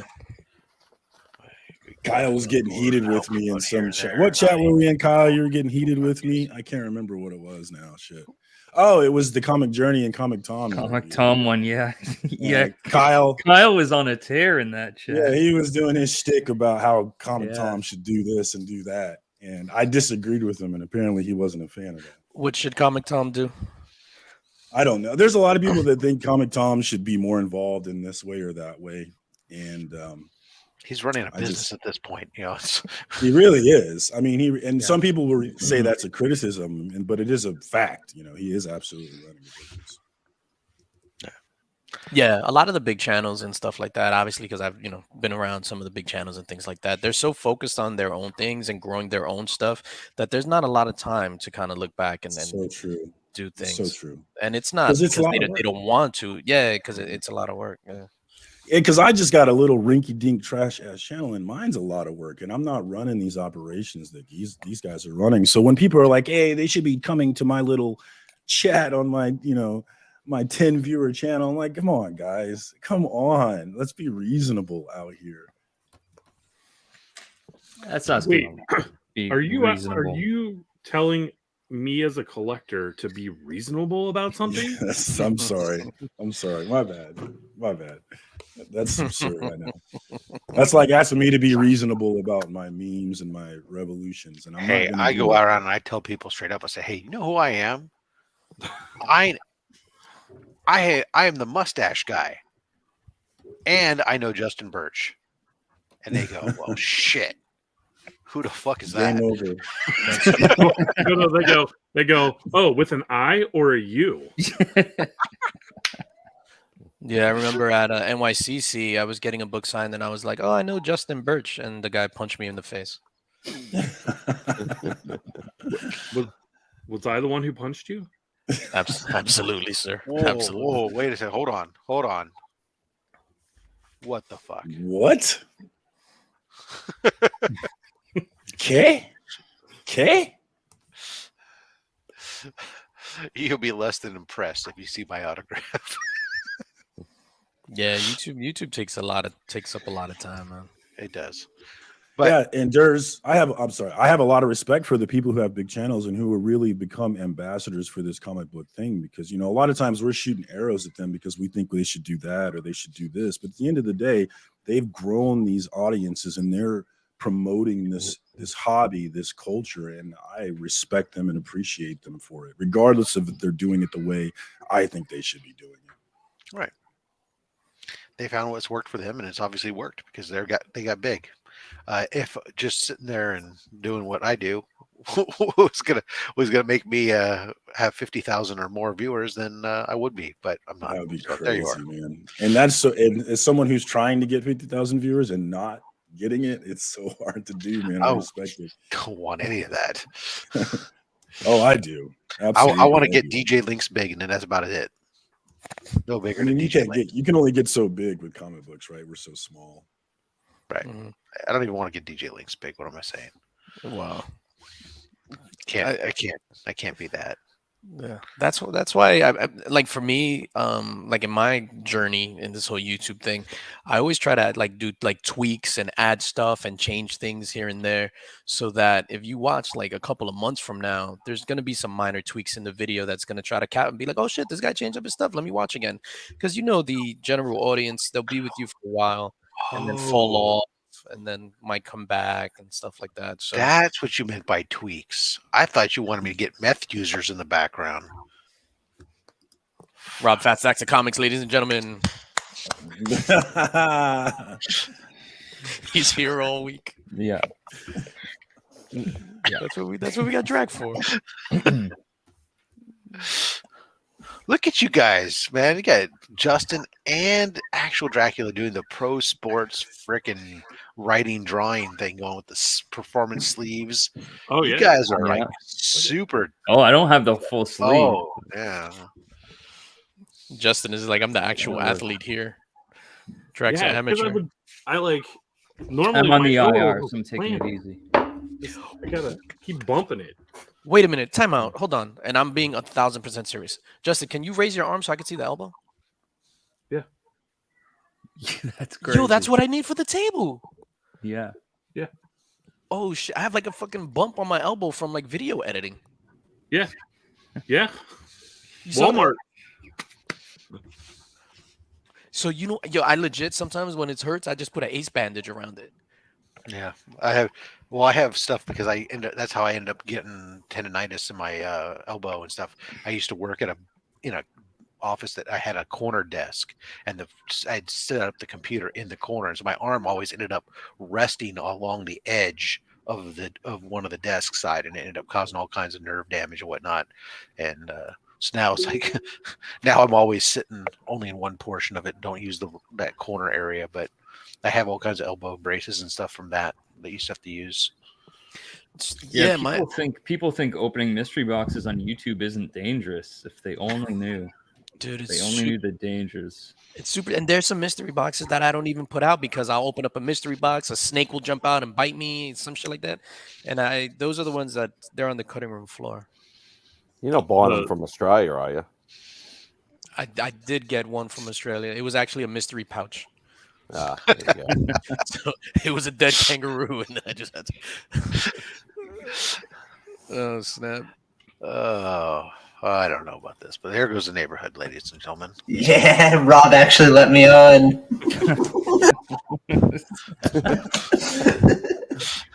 I'm like, I was about to send Rob the nicest message, like, "Hey, Rob, good morning. I just wanted to say hi.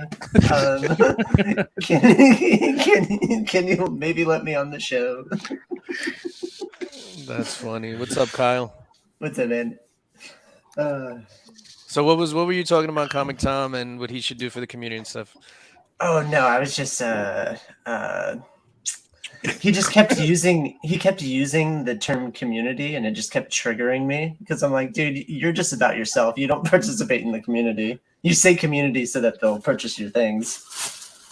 But yeah, the community is his followers. Yeah, exactly.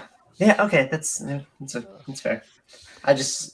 It just got me heated, and then circumstances is like, dude, it doesn't matter, bro. It really doesn't.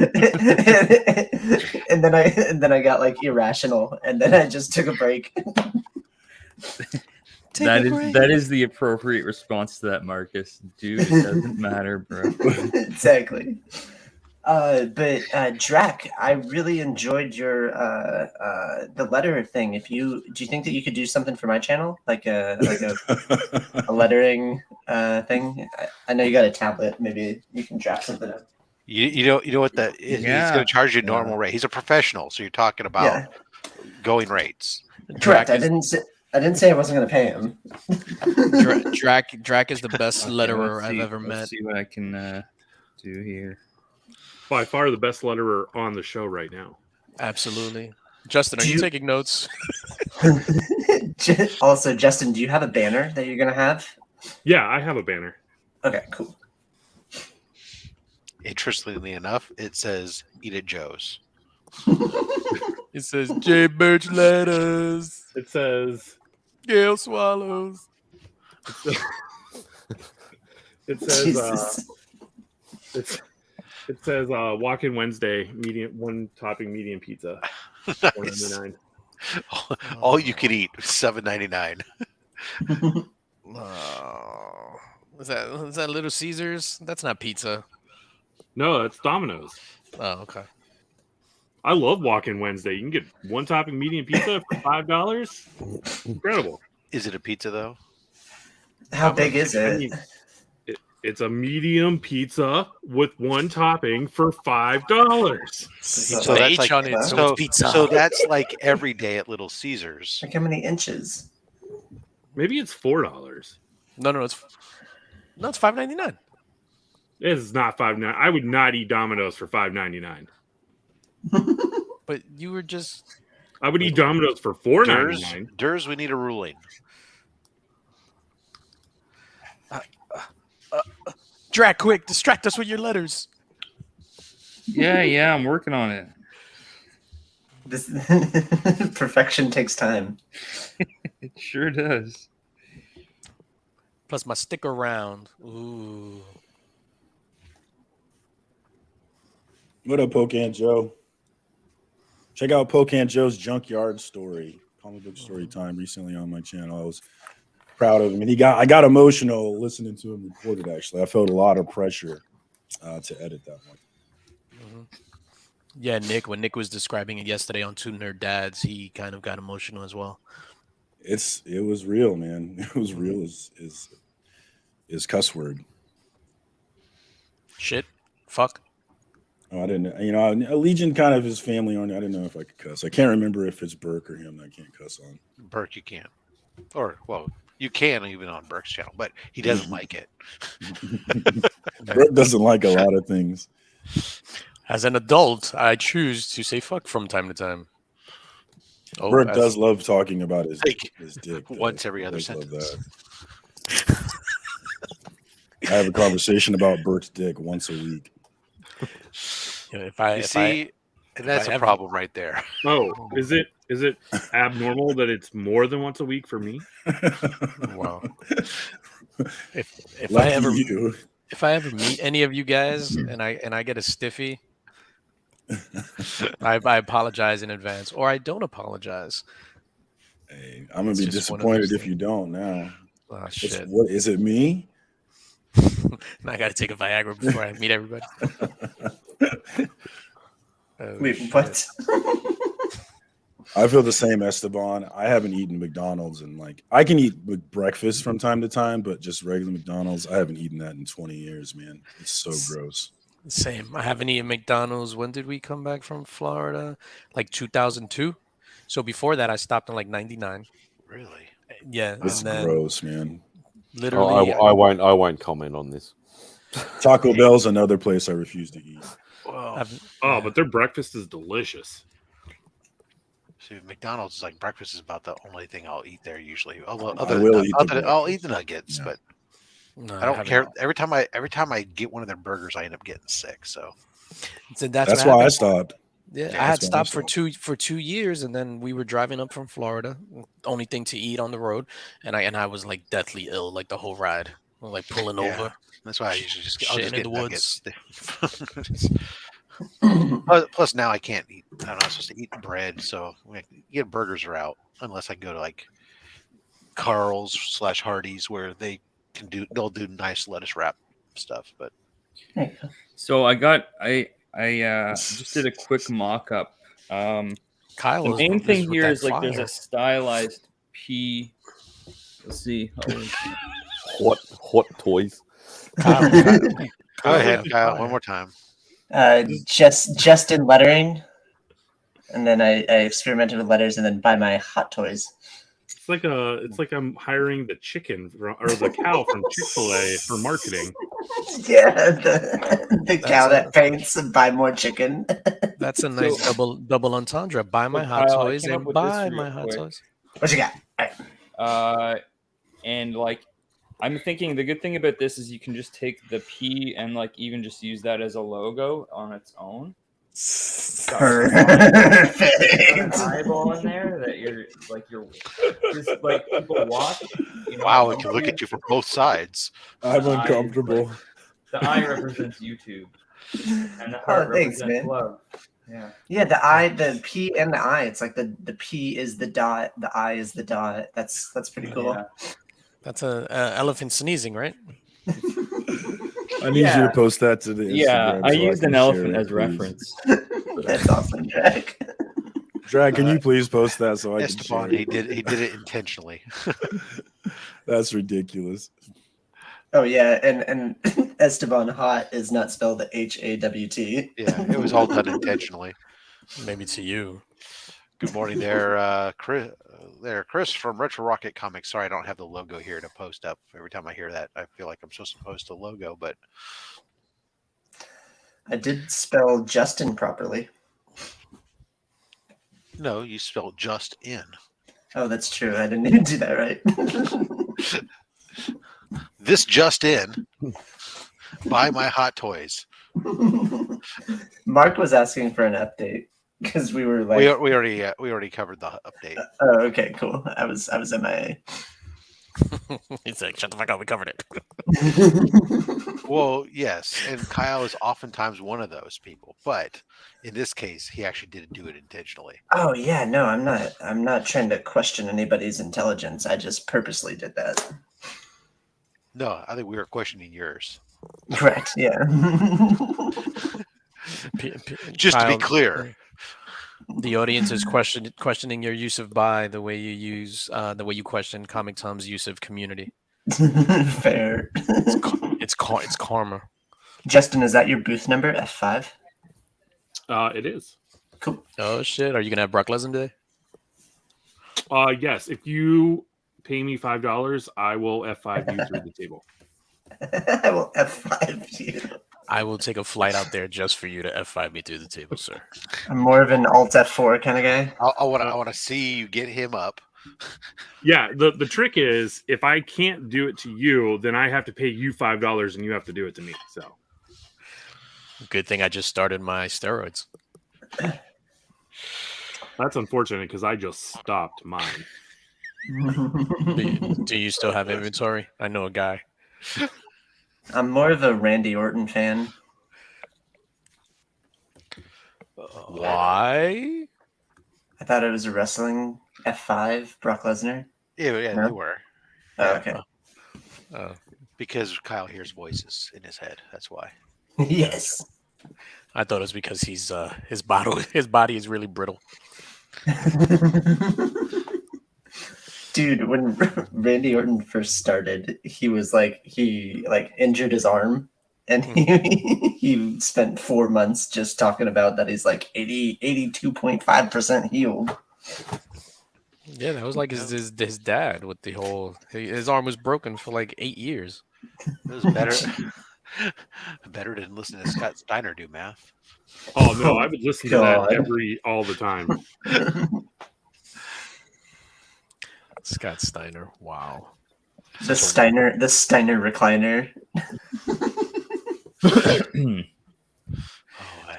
That guy, when he decided to get big and stop being a tag team wrestler with his brother, man, he just became a train wreck. He just knew that, man, drugs are a terrible thing. Okay.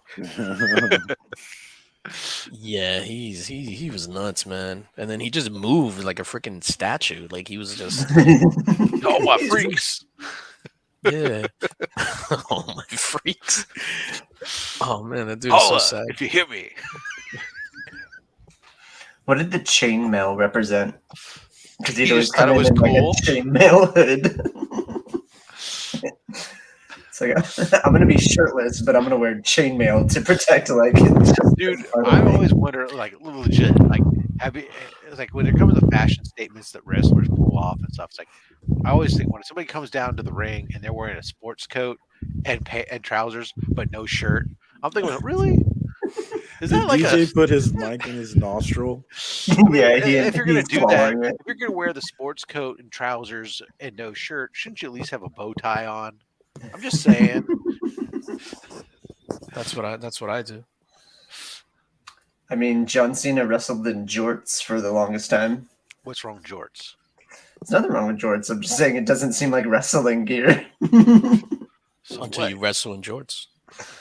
It doesn't seem like it's that. Like jeans are not my go-to for As physical opposed to activity. he's got to wear his tight. Everyone's got to wear a little bikini hammock. Oh yeah, Or that's little fair. tight trunks. I mean, ugh.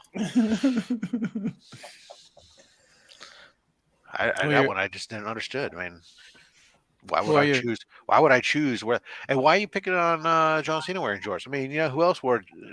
Stone Cold Steve Austin wore jorts to wrestle too. He did. Oh yeah. He did. Oh yeah, he did. Fuck yeah, he did. His Guess I didn't all I remember from Stone Cold is that crazy knee brace he always had on. Well, that was later on in his career. Yeah, he wore some pretty heavy knee braces. Yes, but he probably Who are should. your like top 3 favorite wrestlers of all time? Chris Benoit, Chris Jericho. For distinction, I'm Yes. assuming as a wrestler, as opposed to as Not as a individual person, Right, not as got a it. person. Okay. He's one of the worst people ever, but like as a wrestler, he was freaking phenomenal. And I agree. He was one of my favorites. It's just shitty that, and Chris Jericho is one of my favorites, and then I don't know for third. I love the funny heels, and Chris Jericho is one of the funniest heels of all time. You just made the list. He's so funny. I used to love him back in his. He was really good in his WCW days too. Oh yeah, absolutely. Armbar. Anybody else have a top 2 or 3? Yeah, I mean, mine. I don't watch wrestling, but the '80s, that was my era. So Hogan, Warrior, and Macho Man. Okay. Easy. Yeah. That was all trash humans. I love that. All trash. Yeah, all trash humans. Wait, Macho Man was trash? I don't want to have not Macho Man. There's a lot of drama going on there. Yeah, I love not Macho Man. Not Right? Macho He was Man. a good Not Macho dude. Man. Warrior and Hogan. I love the Undertaker. Undertaker. I got mad respect for Triple H. I like Triple H. Once he got past his fucking blue blood gimmick, I could not stand that blue blood gimmick. DX. And I guess maybe Ric Flair. Okay. I met Ric Flair at San Diego Comic-Con. Although I it's tough because I love Mankind as well, or Cactus Jack, all the different personas of Mick Foley, what he did and put himself through and all that fun stuff, even back in his old school days in WCCW and all the other stuff. But yeah, for me, Triple H, Benoit, I love Benoit. Yeah, Benoit was great. Yeah, and then Kurt Angle, man. Kurt Angle was a beast, dude. The way that he turned into he when you go back and watch the documentaries and stuff and with him and like how his evolution into coming out, I'm going to be this heel, and here when he was brought in as this Olympic star, you'd think that never you'd make him a face, but instead just became like one of the great heels. Mm-hmm. Oh yeah, I missed his heel. Eddie Guerrero, that's a great one. Eddie Guerrero, yeah. I missed Angle's heel run, but I've seen clips of it, and it does look spectacular. I'm sorry I missed it. When Kurt Angle embraced the "You suck" chant, that's when I started really liking him as a character. Because at one point it was like breaking him. He's like, please stop, and it just made them do it louder. And then when he embraced it, they did it even louder. Yeah, no, there was a bunch of great between when you had Benoit and Eddie, and you had also Dean Malenko, who was great. My third one will be Perry Saturn. Rey Mysterio. I'll put that as my third one. Meh. You know who was great back in the day? It was Larry Zbyszko. I love watching him. I love that. I love his crackers. No, he's a little bit before your time there. Yeah, but Larry Zbyszko was great. Or Taz. I love Taz, man. I love watching him I used to love watching him just frickin' hook and throw people around the ring that were like twice his size practically, I was just picture like DJ Lynx going up and suplexing everybody. The weights of heroes. That's right. No, so Brother John says that Benoit and Eddie era was amazing. I was there when Benoit won the belt in Madison Square Garden at WrestleMania 20, and it was one of the most emotional things that I've experienced, man. Everybody was like crying and cheering. And then when Eddie came out at the end to congratulate him, that wasn't scripted or anything. And they're like embraced and they're just crying in the middle of the ring. It was amazing.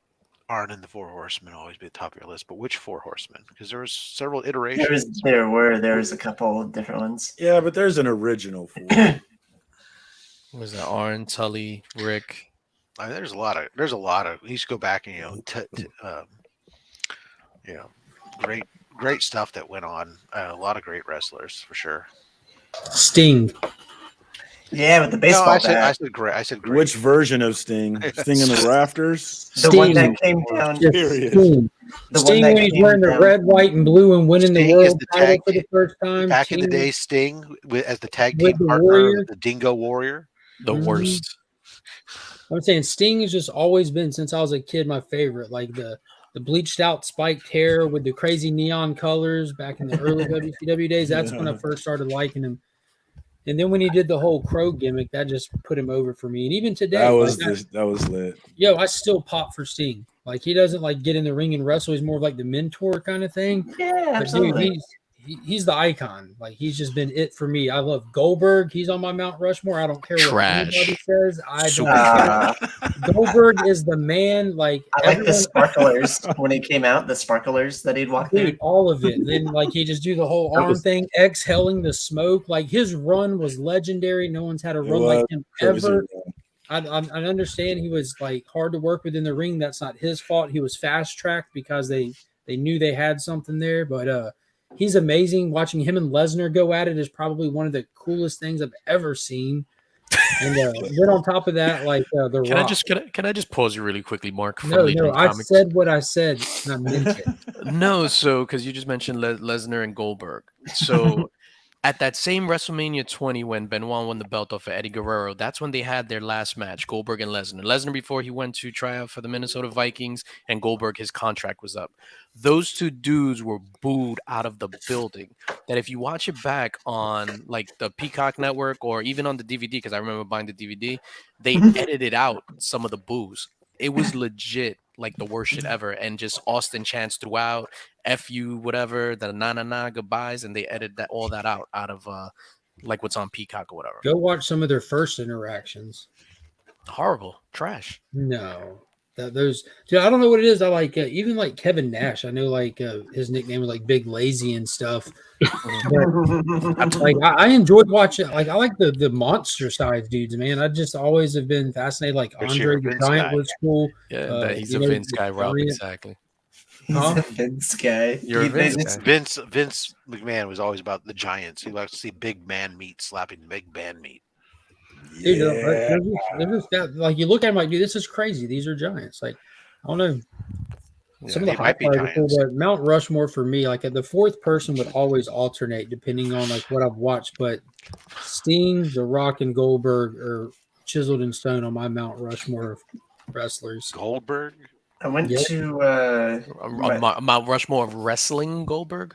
Yep. I went to. I'd heard here together. I think it was a Monday Night Raw. I'm not positive, but it was the one where Edge had sex with Lita on stage in the bed. Oh my god! Yeah, live sex show.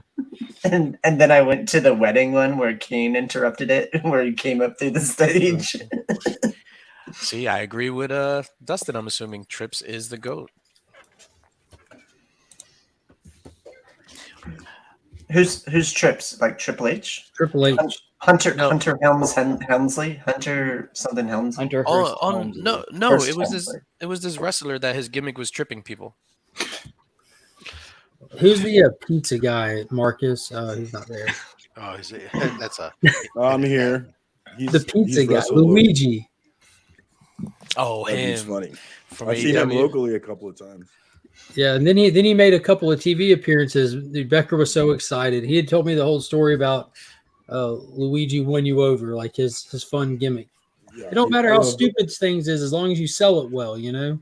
Sometimes the dumber the better. Sometimes dumb works. My favorite clip to watch for wrestling is a compilation of Eddie Guerrero like hitting somebody with a chair and then like throwing it at somebody and then like falling on the floor and just laying there. And he's like, "Oh, my head."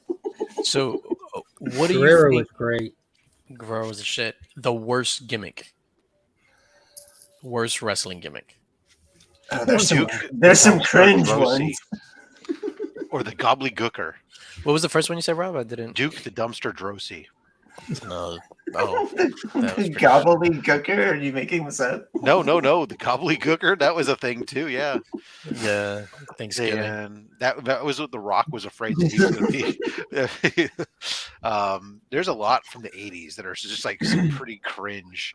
Oh, I mean, who's that guy with the glittery stormtrooper helmet? You know, Shockmaster. Yeah. Where he comes through the wall and his The helmet most falls off. watched entrance of all time. That was amazing. Yeah, that was Tugboat. Tugboat was who then later on became like, or started off as Typhoon, or when he became Typhoon. He was No, he started Tugboat out first, I think. Tugboat, then Typhoon, and then he went over to WCW and was the Shockmaster, and then he just became a laughingstock after that and never recovered.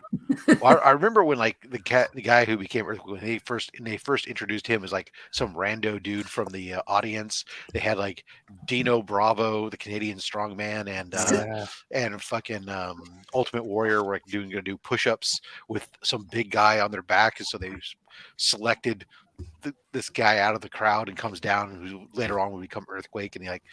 You can see him like doing leg squats with Dino Bravo, and then as soon as like Ultimate Warrior gets down, he like just like kicks his legs out and just flops on his You know, back. Bravo got murdered, didn't he?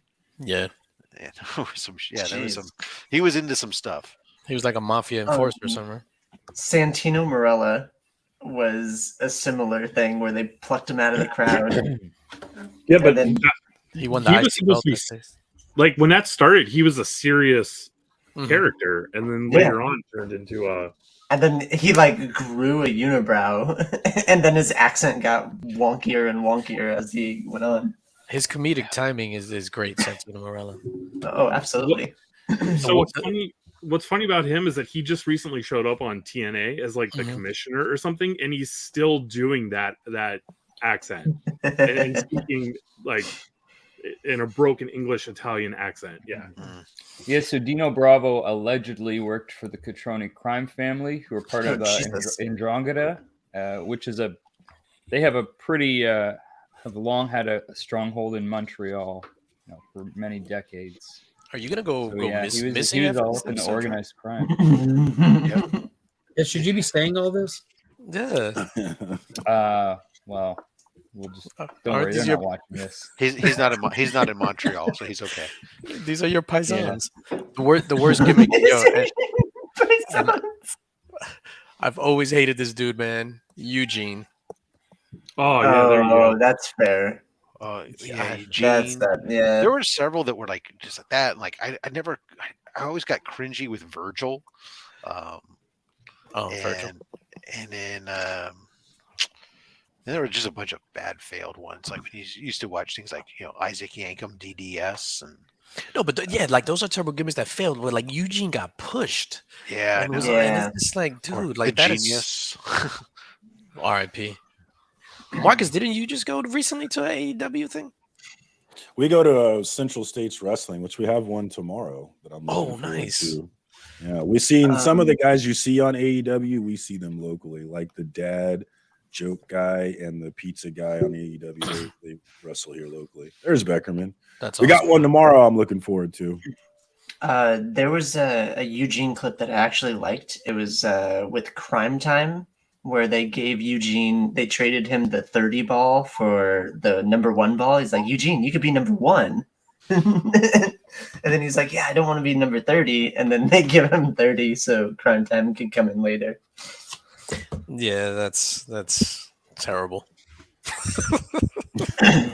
I thought that specific gimmick was funny. Other than that, it was just like completely insensitive. I'm judging you now, Kyle, for your love of Eugene getting hoodwinked. What? But they did the same. Okay, no, it's my love for Crime Time. They also sold Shawn Michaels counterfeit WrestleMania tickets so that they could get back into the show. Or not WrestleMania tickets. It was just like random tickets. DX got kicked out, and then Crime Time was slinging tickets in the parking lot. R.I.P. Shad Gaspar. Yeah, Shad and JTG. Mm-hmm. Yeah, he drowned, right? Trying to save his son or saving his son. Fuck. Freaking nuts. Who's that? Shad Gaspar from Crime Time. So this was a few years ago. I want to say 3 years ago, maybe. Anyway, so they were. Go ahead, Kyle. No, I was gonna. Yes, you finish the story. No. I was just gonna say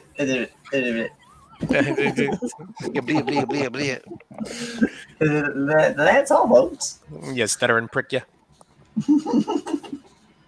Yeah, so they were swimming and his Riptide grabbed his son and he tried to save his son, which I think he did save his son, but he wound up drowning in the process.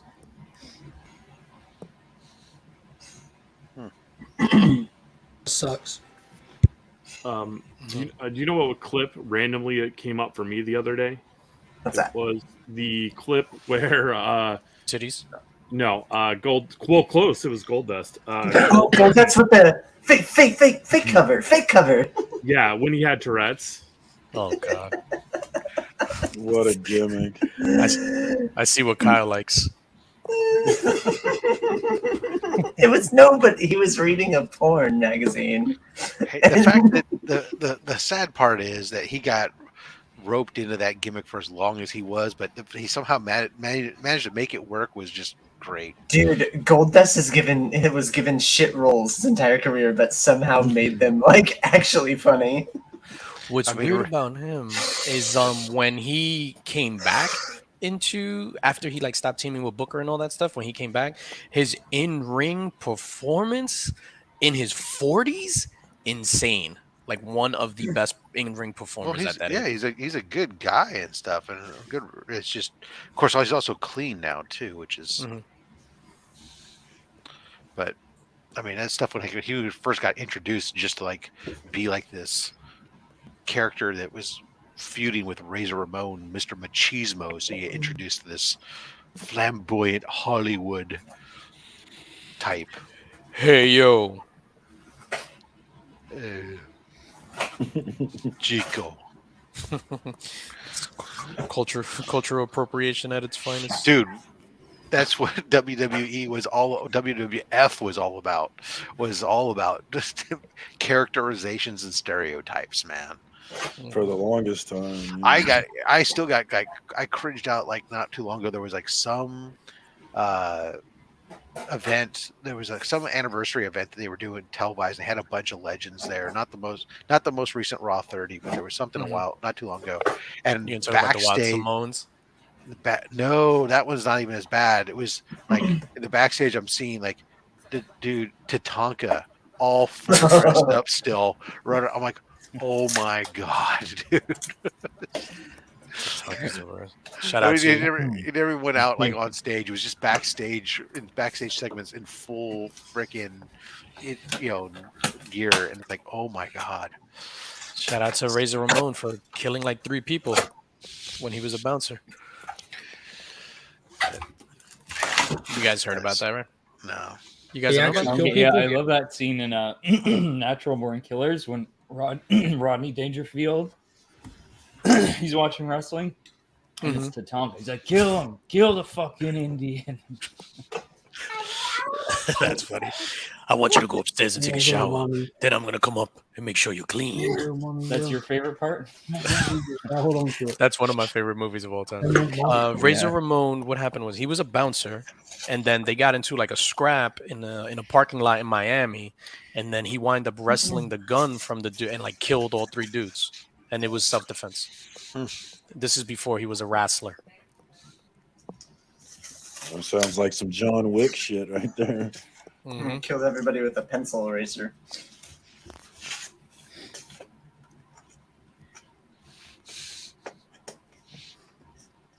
I'm about to look that up. That's crazy. I never heard that. Maybe I embellished it a little bit. I don't know if it's 3 people. I'm assuming it's 3 people because I read because they. Don't you take this story from me? You just gave it to me. It might jump to 6 people. I don't know. It was 2 midgets and a porn star. Oh, you said the M word. No, dude, that's not the preferred nomenclature. Yeah, Kyle loves you now. Why am I the insensitive person?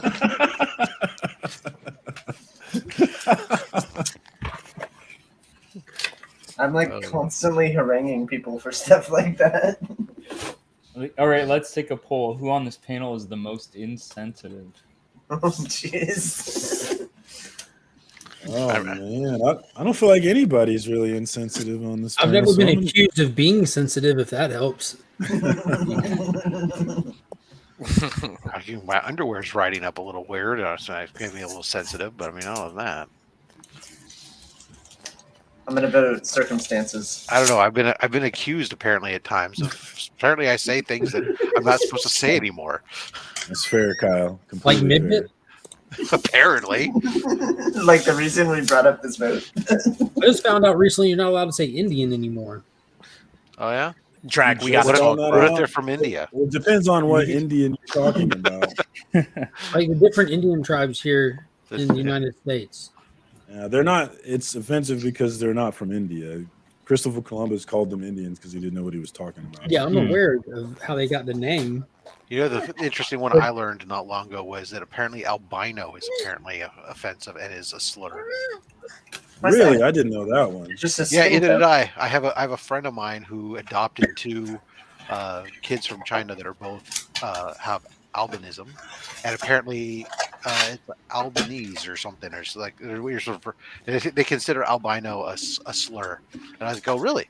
Well, I Wow, apologize. that's a Nobody new one told for us. me. Yeah, see, it gets to the point where everyone, like, no matter what, you can find a handful of people that consider it offensive. So, like, what's the number of people required before something considered offensive widespread? What's the magic number? This is where you roll There the is clip. no of magic Drag. number. It's either offensive or it's not. Well, no, like everything is going to be offensive to at least somebody. That's fair.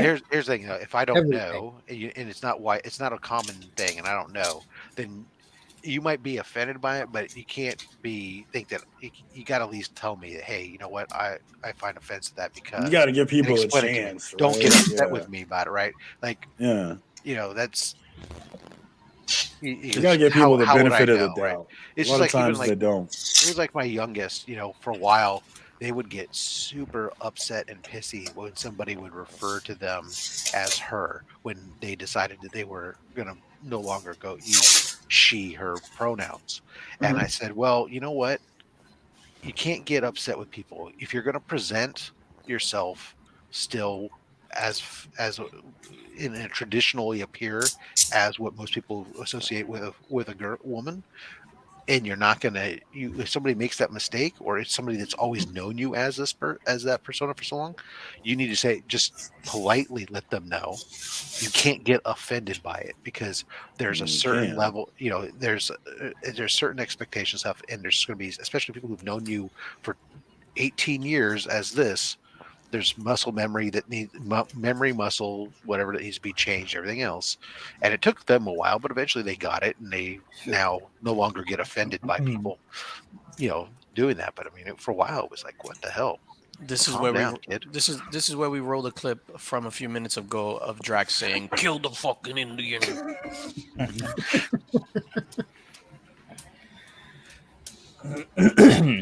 At least I didn't say anything about albinos. Well, actually, I'm not supposed to say albino. That's No, that doesn't dang seem like it, a flirty. Drag. I think like if you called them daywalkers or something. I like to call redheads daywalkers. Yeah, I was about to say that's the nickname for redheads, thanks to South Park. Silas from the Da Vinci Code is really Cartman walking upset. around, goddamn daywalkers. I love that. Oh shit! I love the episode where the black people move to town and they start calling Time them witchers to because they have leave. money. Yeah. That's one of my favorite episodes. It's so funny. Maybe we should burn something in their front yard so they know it's time to leave. Dogan's dad opens the door. He's like, "Huh, a giant burning T. It must stand for time to leave. We got to go." Oh shit! They really pushed the envelope in like the best way possible. Oh, that was hilarious.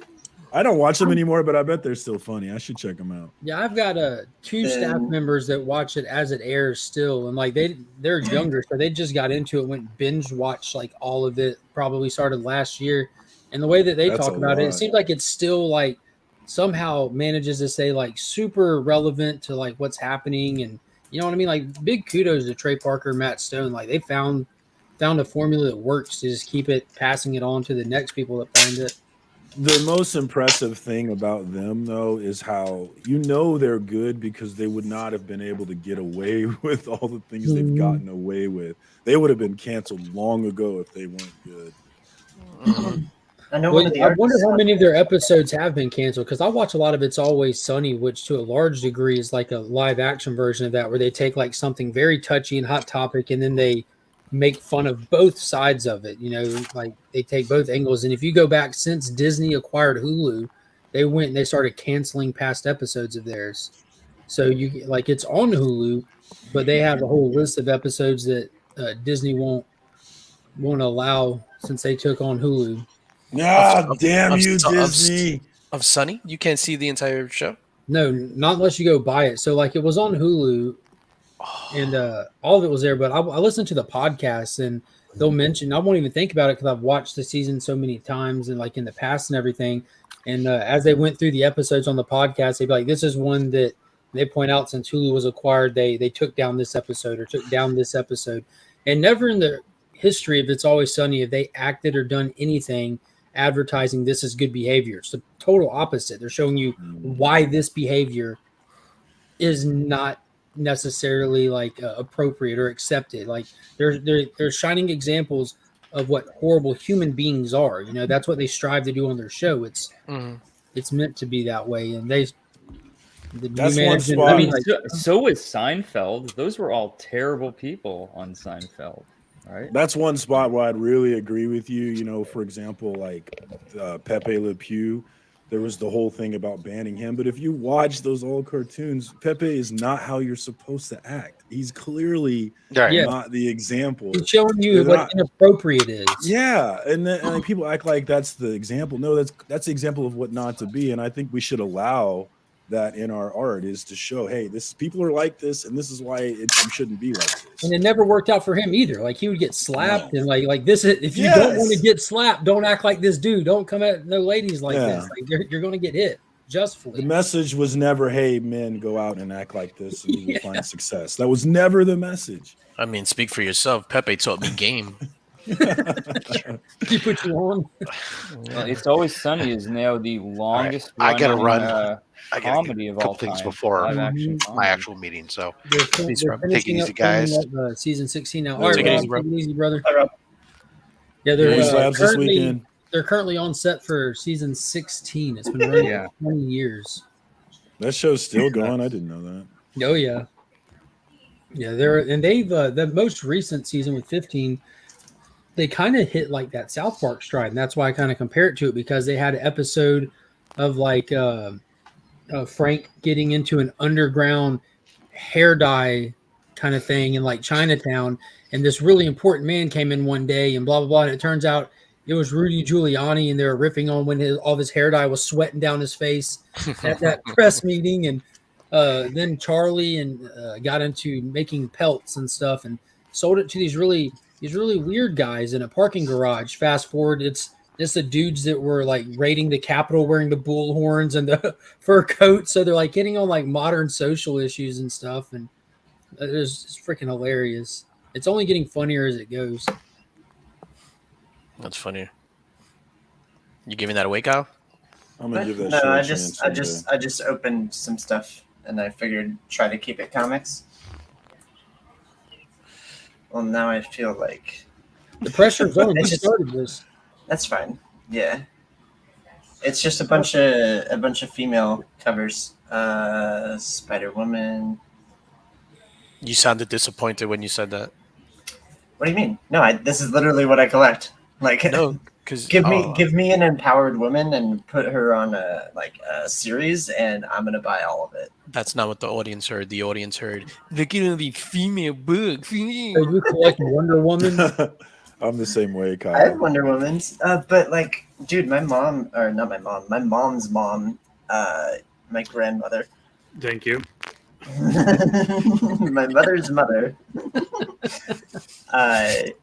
She was very big in women's rights, and like she would go to rallies. She would go outside of Planned Parenthood places and help people get in when they had like all the riots outside of them. She helped at my mom's high school. Like back in the day, things were segregated. Like guys had to go to like shop class, and girls had to go to home ec. Home ec, yeah. And she lobbied and changed it for Los Angeles County school districts to allow for people to have choice. And that's all we're asking for. It's a fucking choice to do things with your body. And, yeah. So I support all of that stuff. That still doesn't disguise the disappointment in your voice when you pulled out that book. No, I was just disappointed because like I don't. It's like, okay, here's all the books I got. Like, cool. Now what? I'm teasing, dude. Like, I just don't. I was just trying to show them in the background. I wasn't trying to be like forefront, you know. Now you know how Comic Tom felt when you were chastising him in the chat. He wasn't even reading the comments. He was. He just wasn't responding to them. I know he was though. Then hell yeah, I was really giving it to him. So there's a chance that he won't reply to my DM that I sent him. But yeah, and then this guy also sends me original art every time I buy something. Pull a dildo out of there, I'm not going to be surprised. I No, hope it should you be do that. it should be Black Canary. That's what A you call black it? canary dildo? No. Black penis, yellow balls.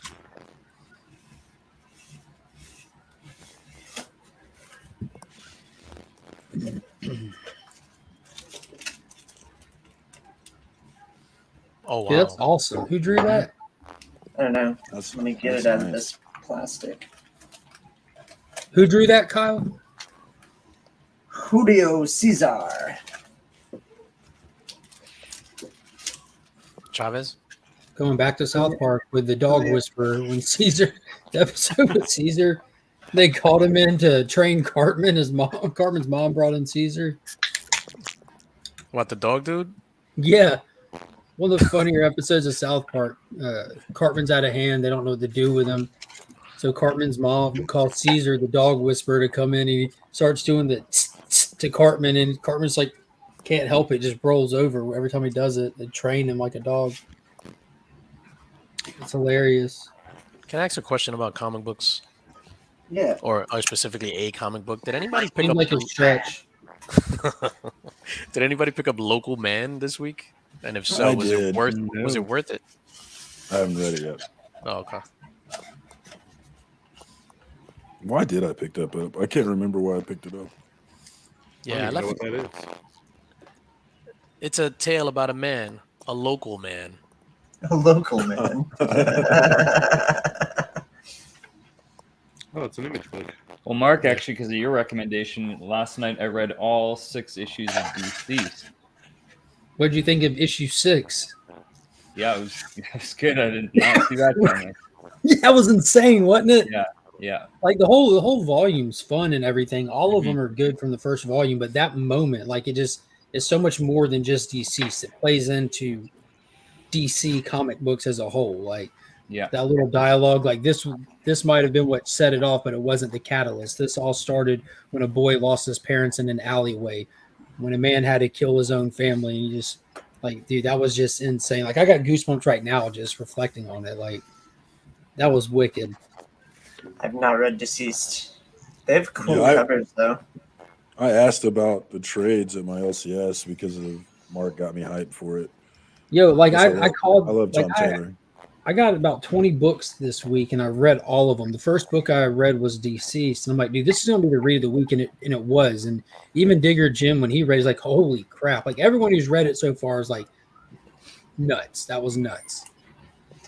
It was just it was a powerful comic book moment. DJ, remember that hype you felt when Superman caught Doomsday's punch before he killed his son? Absolutely. Like, it's like that hype level and then some. And I got then it. Oh. it's a moment, dude. I stopped reading comic books after the last book you'll ever read because I took it very seriously. Kudos to you. Oh, shit, that was good. Oh, Esteban, don't worry about catching up or anything. Just read DC's number 6 from the War of the Undead Gods. Just read that one single issue, because you read it all if you want and everything, but just check out this issue again. It goes beyond just how cool it is in this. Yeah, I mean, they're not long. I read all 6 issues in like no time. So probably like 40 minutes. They move fast. Is it on the DC app? This issue will be on it next. Do you have Ultra or just Standard? Just Standard.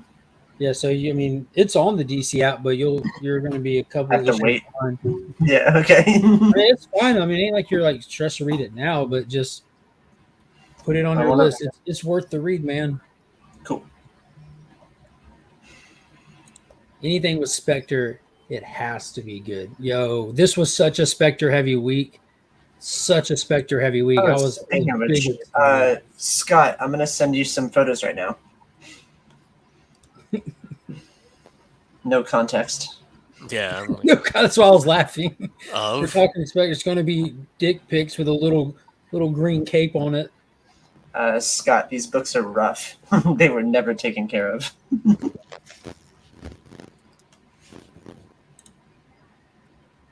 Whoa, what did I do? Put Flash Ray on timeout. Come on, man. Come on, man. So Flash Ray, if you're out there, E-Man timed you out on accident. I think it works itself out. Yeah, it'll come back in 300 seconds or whatever. Yeah. Last time I read comics was in 2021. I got a whole year to catch up on. Yeah, and dude, even if as a way to just get you hyped about catching up, just read this one issue. You know, I'm like, dude, what have I missed? Marcus, what's one of the most enjoyable books you read recently, Marcus? I am a big fan of Barbaric, and Something is Killing Children. Obviously, everybody knows that. But Barbaric was fun. There was some funny stuff happening in that book. If anybody's reading it, Which volume? The first one or the second one? the current one, Hell to Pay #2 just came out last Wednesday. I And it was enjoyed funny. Barbaric. It was funny, and it continues to be funny. They That's the balance that first well, book right? that I read on my channel. The comedy and the violence. It's remarkable how they're able to balance that. I love the axe so much. It's hilarious. Did you Circumstance? Did you see my read along for the first arc? No, I did not. It's on my IG. I think you might get a kick out of it. I do love it. The first volume was very fun. Everybody should be reading Barbaric. It's great. I agree. I agree. Of course, I'm a stand for Something's Killing Children. Everybody says the last few episodes have been filler, but I don't think they've been filler. I was told that the most recent stuff is actually pretty good. Oh man, I'm pumped for it. I've heard, people hate on it every week. Every time it comes out, I feel like, or maybe I'm just super sensitive to it, so I always see it. But I forced myself to read it because Justin was on it. That's one of the books I read every week right when I get home. I'm so excited about it. I'm sad that we're almost done with this arc. Yeah, I read yesterday 26, 27, 28, and 29. It was one of those things where I started reading it in trade, so I got volume 1, volume 2, volume 3, whatever. Yeah. But then I caught, like, when I caught up to its single issues, I found it kind of boring. So now I'm waiting like at least 4 issues, then I'll read it all in one shot. Fight me.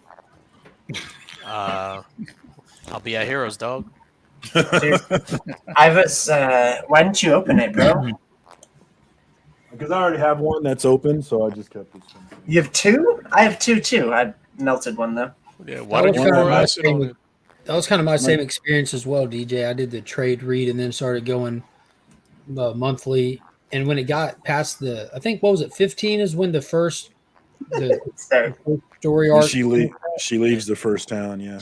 Yeah, like when I got to that point, like I'm like, dude, this book just it died for me in excitement level. I think a lot had to do with it was them having to restructure like the behind the curtain stuff, knowing that the original runs, because of popularity, they stretched it. Then they had to start thinking of something to do to keep it alive while they start another volume. And it just wasn't hitting for me. And God bless the artist in it. He needs to go back to school because that book has the worst layouts in comic book history. They need to at least put like those arrows, courtesy arrows. I would love to know how to read the actual book. And the art looks great. It fits the story fine, but it's just like the layout. Yeah. I was going to disagree with you, but even in the last issue, there was times where I wasn't quite sure which way I should go. It looks great. He just is. You have to look for abstract mind. You have to look for that one picture that bleeds over just a tiny bit. That's how you know. Justin, what's your opinion? Thanks for telling me I suck at my job, everyone. I appreciate it. Okay, so nobody pay attention to Flash Ray's government name here. So E-Man put a comment up. He accidentally put you in timeout when he was listening with the phone in his pocket. It should turn off after 300 seconds or so. E-Man was playing pocket pool and timed you out. Yeah. The last issue of something was awesome. Like I thought that was really cool. And Justin, you're not in charge of panel layout. Like, No, but it is my job to make sure that you read it correctly in the right order. but the What do you do when you have are... an artist that does not allow that? Yeah. You got to click it. Don't answer Oh, that. sorry. Sorry. Don't I'm answer going that. through a tunnel.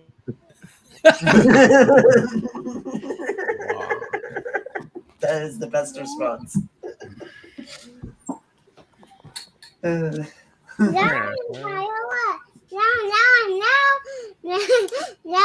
on your bed. You are. You're on the desk. You're way up here. Something is killing the children. There was that news recently about Netflix Okay, re-upping with it, so hopefully we get that someday. Dude, I was super excited when I seen that, only because the creators of. Have you guys seen Dark? No, but it was dark, and what was the other one? Some date that they did. 1899. Yeah. Dark is one of the best shows I've seen in the last 10 years. Okay. Dude, it's I think it's yes. Dark was the cave one, right? Yeah, it was the cave. Yeah, that was a good show. Yo, it was amazing. And it's funny how we just say it was the cave. It's twist after twist after twist after twist after twist. Every episode for the 3 seasons every single episode is a twist. And it's such a mind. I was gonna say fuck. Mark, am I allowed to say fuck on this channel? I don't She's know. outside. She's Okay. outside. So Like it's a tomorrow, mind. to this point, you just got to kind of gauge what's around me. You know what I'm saying? Like So this you're show, alone. this is an open hangout show, and I'm none of y'all's parents, so So you're alone right now. yeah. Yo, this Let it motherfucker loose. was the fucking shit, motherfuckers. I thought you were gonna start whispering some sweet nothings. So you're alone right now, right? No, he sends me those voice clips every day. I'm alone in my room. Sometimes I stare at the wall, and in the back of my mind, I hear my conscience call. Telling me I need a girl who's as sweet as a dove. For the first time in my life, I see I need love. There I was. It's funny how that immediately sounds just like LL. Like I just feel like you can you don't even have to know that song, you know that's LL. What language was Dark in initially? Do you know? I'm afraid to say because I don't want you to say I hate that language. I'm not watching. I think it was. I just don't know. I have to look it up. I think it was German, if I'm not mistaken. Okay. Because there's actually, if you like Dark, there's another. I think it's like a Swedish film or a Swedish series called Into the Dark. Where the no, completely different thing. Basically, the sun is killing everybody, and they were in a plane at night, and they like fly and they land, and like the sun has already passed over there, and everybody's just dead, and they like have to keep the plane going so that they can just keep going into the night. Sorry, into the night, not into the dark. Into the night. Oh, that sounds cool. That sounds like there was a book recently like that, 78 miles per hour, where they had to outrun the sun. Oh, on yeah, these yeah, moving yeah. cities. Yeah, That's exactly same concept. Yo, so Mark, you would like, because I know you're into the science fiction stuff and all that. Like, you would absolutely love Dark, dude. What platform is it on? Netflix. It was German. Cool. Yeah, Dark was awesome, dude. it was really intense. I can't recommend it enough, man. Yep, I watched it in one sitting. I just kept playing it. Yeah, we watched it in 3 days. So over the weekend, we started on Friday and then we finished on Sunday. Yeah, I gotta watch. That's been on my watch list forever. I need to watch that. I didn't watch all 3 seasons though. I haven't watched the 3rd season. Oh shit, I haven't finished it. Hi, Nikki. I only watched the first 2 seasons. I didn't realize there were 3. Eyes were me, baby. Morning, everybody. Morning. I knew a guy named Nicky. I guess he could say he was a sex fiend. Hey, Nick just walked in. Met her in the hotel lobby. Marcus. There are just some mistakes you can't come back from, Marcus. You know what I mean? Hotel, motel, Holiday Inn. You make an innocent mistake, we just hold you over the fire for it. Dude, I made an innocent mistake and a long time ago, and she just turned 24. It was an innocent. No, I'm just kidding. What's an innocent though? Jeez, bro. Wow. I love these shop bursts. I love the shop for comics' shop burst he's building. It's pretty funny. He just did one for Comic Viking. That's pretty good. He's Punisher. Nice. I apologize, Marcus. In the group shop verse photo, the way my Hulk is positioned, he's like thrusting his hips right into your face. You ain't got to apologize for nothing. We'll accept that. I should say thank you. I was just like, oh snap! Is he cleaning his ears? That is pretty dope. My favorite one is still Beckerman as Speedball. I just love that one. May I state how handsome Drac is looking today? Thank you, sir. You as well. Thank you. I don't Oh, he appreciate. just did Dr. Von Hoot. That's awesome. Yeah, that was pretty good too. I don't appreciate you guys with hair not taking the time to brush it today. Oh, yeah. Well, Dude, my shit looks crazy. except for Drac, but you guys. I woke up like this. Growing hair is not a contest. I literally woke up like this yet and put my headphones on and walked into this room. You guys don't know how lucky you got it. Shout out to Dr. Von Hoop for gifting a Legion. Was it 3 memberships, man? I don't see that on the StreamYard, and I got to go in here and look at it. You have Twitch?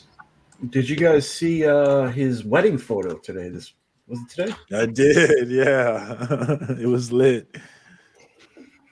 Oh, dude, big thank you, Dr. Von Hoot.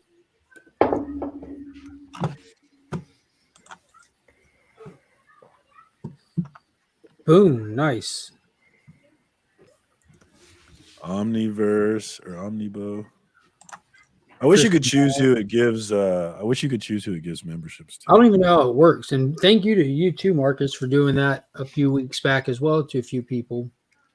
For sure, man. How does That's that cool. work? How does it look on your end? You just click on the spot where you donate. You can do your super chat, or you can also do the membership gifting. It's really super easy. Yeah. Make it really easy for you to spend that money if you want to. 10 memberships is only $20. I mean, I was like, why not? Oh wow. It's like 1 month, isn't it? Yeah. You give them a month. Yeah. I can't get away from freaking circumstances open jacket meme. With Scotty Vaughn started that one. It was everywhere. Literally, there's a point where I was scrolling and it was four of the pictures were you with different logos on your chest. Yeah, I was just showing off my dope shirt. I did not expect that. Now I'm on Mark's store. Go get you a shirt. Whatever do you mean? What meme was that, Kyle? But I don't know, the he's like, wow, check this out, and then people just posted their logos on his chest. What For meme? fair warning, the shop is slow to ship right now. I had that shirt that Nick's in here. Nick won a shirt that I ordered the day that he won it. It was in January, in the middle of January. So I bought a shirt and had it shipped straight to Burke, one for Nick, straight to him. And Scotty got a shirt. And then I wasn't paying attention to those, but I asked Nick about it. He said it still hadn't come in. And then Scotty asked me about the time frame. So I actually had to email the t-shirt place 2 weeks ago, and I got a generic response we're sorry for we're backed up right now, blah blah blah. Hope this email helped. I'm like, no, it didn't. Oh wow. It's been 84 years. But I didn't think about it, but that order that was kind of right after the holiday season. I'm assuming places like that get hit bigger during the holidays and stuff too, and it's all print on demand. So It's been 1 week since you looked at me. Scott was trying to wear it for our live together, which would have been Yeah. weird to see a picture of myself. I set it as my avatar. I love that shirt though. It's my new favorite Oh, shirt. that's what the. I was wondering what Nick was trying to tell me, but I wasn't looking at the screen. It's all right. Nobody ever pays attention to me. Who said Right? that? Except for when I mess up, and then everybody's on it. Marcus, this is definitely the shirt you should wear to Heroes Con. A shirt of a shirt. I'm not wearing a picture of myself on my shirt. I'm You not got doing it. to, bro. Why not? You Not got to doing it. embrace the culture. I'll wear a Legion shirt, but it's not going to be my Legion Yeah, shirt. and dude, again, and thank you and shout out to you for rocking the Legion shirt on the streams and stuff. Oh, you know I gotta Show, represent. I'll show your embrace it. support. I got, and then more further shirtception. This is one I made. Platinum. The What does that Platinum mean? Foil Is it- Big Time Collectibles Is exclusive. it made of platinum? I wish. Probably wouldn't have paid it if I did if it was. But Marcus, you got to support the community by furthering your brand. Is that what Here it we go. is? So Yeah. Mark posted that shirt in the chat, and then I went. I might make that into a shirt.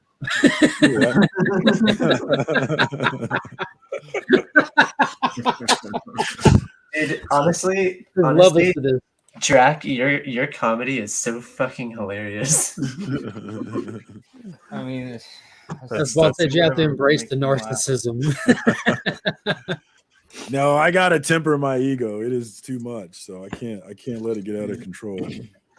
I say full send. Too late. I don't have low self-esteem problems. Quite the opposite. Full send. It says the guy dancing in his underwear on social media. Exact. You know what I'm saying? You got to keep me down. I tell my wife all the time, "It's like you can't let me. You got to keep me in check. I can get out of control." I want like it on cups. I want it on like get a Spidey's tumbler of it. I want it on a burning. What's that guy's name? The guy that does Legal the burning. legal burning. Jesus, I almost just like shouted out his government name. I got some behind the scenes look at some new Spidey's Powder Tumblers things that he has in development. I want a hoarder's hide knife of it as well. Where is my hoard? In your back. Who put it there, Judas? That was actually one of my favorite interviews was with Scott on 8.5 Questions. It was like a 5-hour experience with him. We just kept What do you think? shooting the What do you shit. think? What do you think of the Comic Journey Comic Tom interview? Tell us what you really think. Well, you asked him the question and he laughed. So I thought it was the parts I was listening to were. I liked it. I enjoyed it. I thought it was fun. I thought it was fun that Tom and Ryan did the hand thing. I thought it was the hilarious. hands thing. Absolutely. Yeah. I thought it was hilarious. I think that was cool. I think that's the way it should be going forward, like for anybody. Yeah. No, that Ryan said, he was like, "Are we trolling you or did the other people troll you? We're sitting here doing it right." That was hilarious. Do you actually want me to answer that question or no? Yes. I asked questions with purpose, sir. God damn. I thought it was cringe to watch. And his Yeah, I Comic can tell. Journey claimed that he was going to give him hard-hitting questions, and he just gave him softballs all night. So I call bullshit. He didn't ask about the pump and dump. He didn't ask about anything, bro. And then about it. he's out there defending like his connection with Key Collector and whatnot. I'm like, fuck off. So It's all about that. Get that money. I know. Get that money. What money is he getting? Come on. Comic enough Journeys is enough one of enough that no. Not Comic Journey getting money, but Comic Tom getting money. Enough where freaking Fire Guy Ryan is under his payroll and doesn't have to have a job. So How dare he? That's make awesome. money. How dare he good for them. participate Good for in them. capitalism? absolutely, Absurd. absolutely. But good for them that they have found a way to manipulate the community. Got it. I agree and disagree on numerous levels with the whole Manipulate is a Tom thing. hilarious word. I don't Key think it is. collector Like, comics. Like like let's talk about price manipulation. Let's talk about no, price manipulation. they clearly do price manipulation, pump and dump schemes. There's nothing wrong with them like running a business. Like there's some questionable practices when you do stuff like that. And to Kyle's point, like the whole community, this his angle going about doing it kind of hits differently for people in the community because it means different things to different people. Like there's there's a camaraderie, there's a brotherhood and sisterhood to this whole thing. And then when you see somebody, like some things are more apparent for people than other people. Like I'm sure plenty of things go right over my head and then some things don't. So when you watch people just manipulate less knowing people just for capital gain, you're like, that's perfectly fine for them to do that. Like that's fine. But I consider that unethical or kind of sleazy. Like snake oil salesmen do the same shit. You know what I'm saying? Like it's just changing the product. Your tactics are the same. You're changing the product. So I don't knock him for his hustle. Oh but yeah, no, not at all. See, like they do some skeezy shit in my opinion. Like knowing what I know, knowing their affiliations, watching them pumping up, that shit's skeezy. They have all right to do it. Get your money, honey, but that shit's skeezy to me. And honestly, it's up to you as the consumer to be educated about what the F is going and on. I 100% agree with you. That's why I don't knock him for his hustle. The people that I'm more upset about are the people that are buying into the bullshit, man. So are you more upset I agree that with you there, yeah. All right, Kyle, you upset that he's just using the word community, like he can just do this on his own without using the word community? It triggers the fuck out of me. He could say customers. Yeah. Oh hell yeah. Yeah. He could say customers, and I'll be on board, dude. Like community respect. comes with a to a lot of people, the word community comes with a sense of caring, with a sense of like camaraderie, and that's. I think Comic I get the sense that he cares. And I Dude, think that his definition of community just doesn't meet your guys' definition. Yeah, absolutely. So that another thing too, because he started out with just from a branding perspective, right? Comic Fam, he's using community. He has to use that stuff going forward for his brand now. And he has his own. He has his literal own community. So the word is perfectly apt because he's built his own community. Yeah, not my community. People. Yeah. I'm gonna isolate myself and I just think there's an element of gatekeeping in this community that sees people be successful and just no doubt be. No doubt. No fucking doubt. Why do you think that nobody has like those kind of feelings against Bueller, who's also really successful in this community? Oh, I've seen some people. People are jealous. You just said you've seen some people. Like there's always everybody gets it. Not the level of like pushback you see against other people. Why do you think? Because Bueller doesn't sell. Because Bueller doesn't. He's not sell. out there trying to sell anything. He did to fund his van and shit. Yeah, but not like them. He's not doing the whatnot thing. And he said it many times before. I don't want to be a seller. I want to be an ambassador for comics. I don't want to absolutely. Sell so they're just different vibes or different things, and that's why he doesn't get as much heat because he's not. People just don't want to see people making money in this thing, especially if you're. There's definitely people out there like, yeah, that's not me. There, like I said, I don't even knock him for his hustle. I don't give a shit about that aspect, but when somebody's gonna flaunt community in front of me, I'm not about it. So that's the only thing that I was upset about. Like I respect Comic Tom and his following, and he's great for the community, but I don't know. I'm a little surprised that CJ didn't ask him more about whatnot. I was expecting more of that. He didn't. It's softball questions all day. And he just let him tell backstories. Like it's just like, oh, okay, well, tell me about your origin and your father and how you love comics. And like, okay, cool. Like I've heard that many a times because that's the cop out. Is like, oh, I'm one of you guys. I'm like, I'm you guys. I'm part of this. But like, that's a universal issue of access journalism. That's fair. Every aspect of life. To get access, you need to be a certain way. But like if he comes at it with the attitude that you want him to, it never happens. Correct. Did you see my first question? He did ask your question. He asked it, dope. Didn't he? I thought it was a great question, and his answer was like, "I don't even see it. I don't have time to pay attention to it." And I was like, "Good for you, dude! Like, good for you." I thought People his hate answer on was him. his answer was my answer. Yeah, it was exactly. Yeah, what I- yeah. Because that's you said it before he even said it. Like you answered my question in the chat, and that's why I started like getting involved more. But the question was, how do you deal with all the hate that comes at you? Because like people fucking hate Comic Tom for his success. Like because he's successful, that's why people are real. jealous and stuff. I don't give a shit about the followers or anything or the money he's making. I just don't.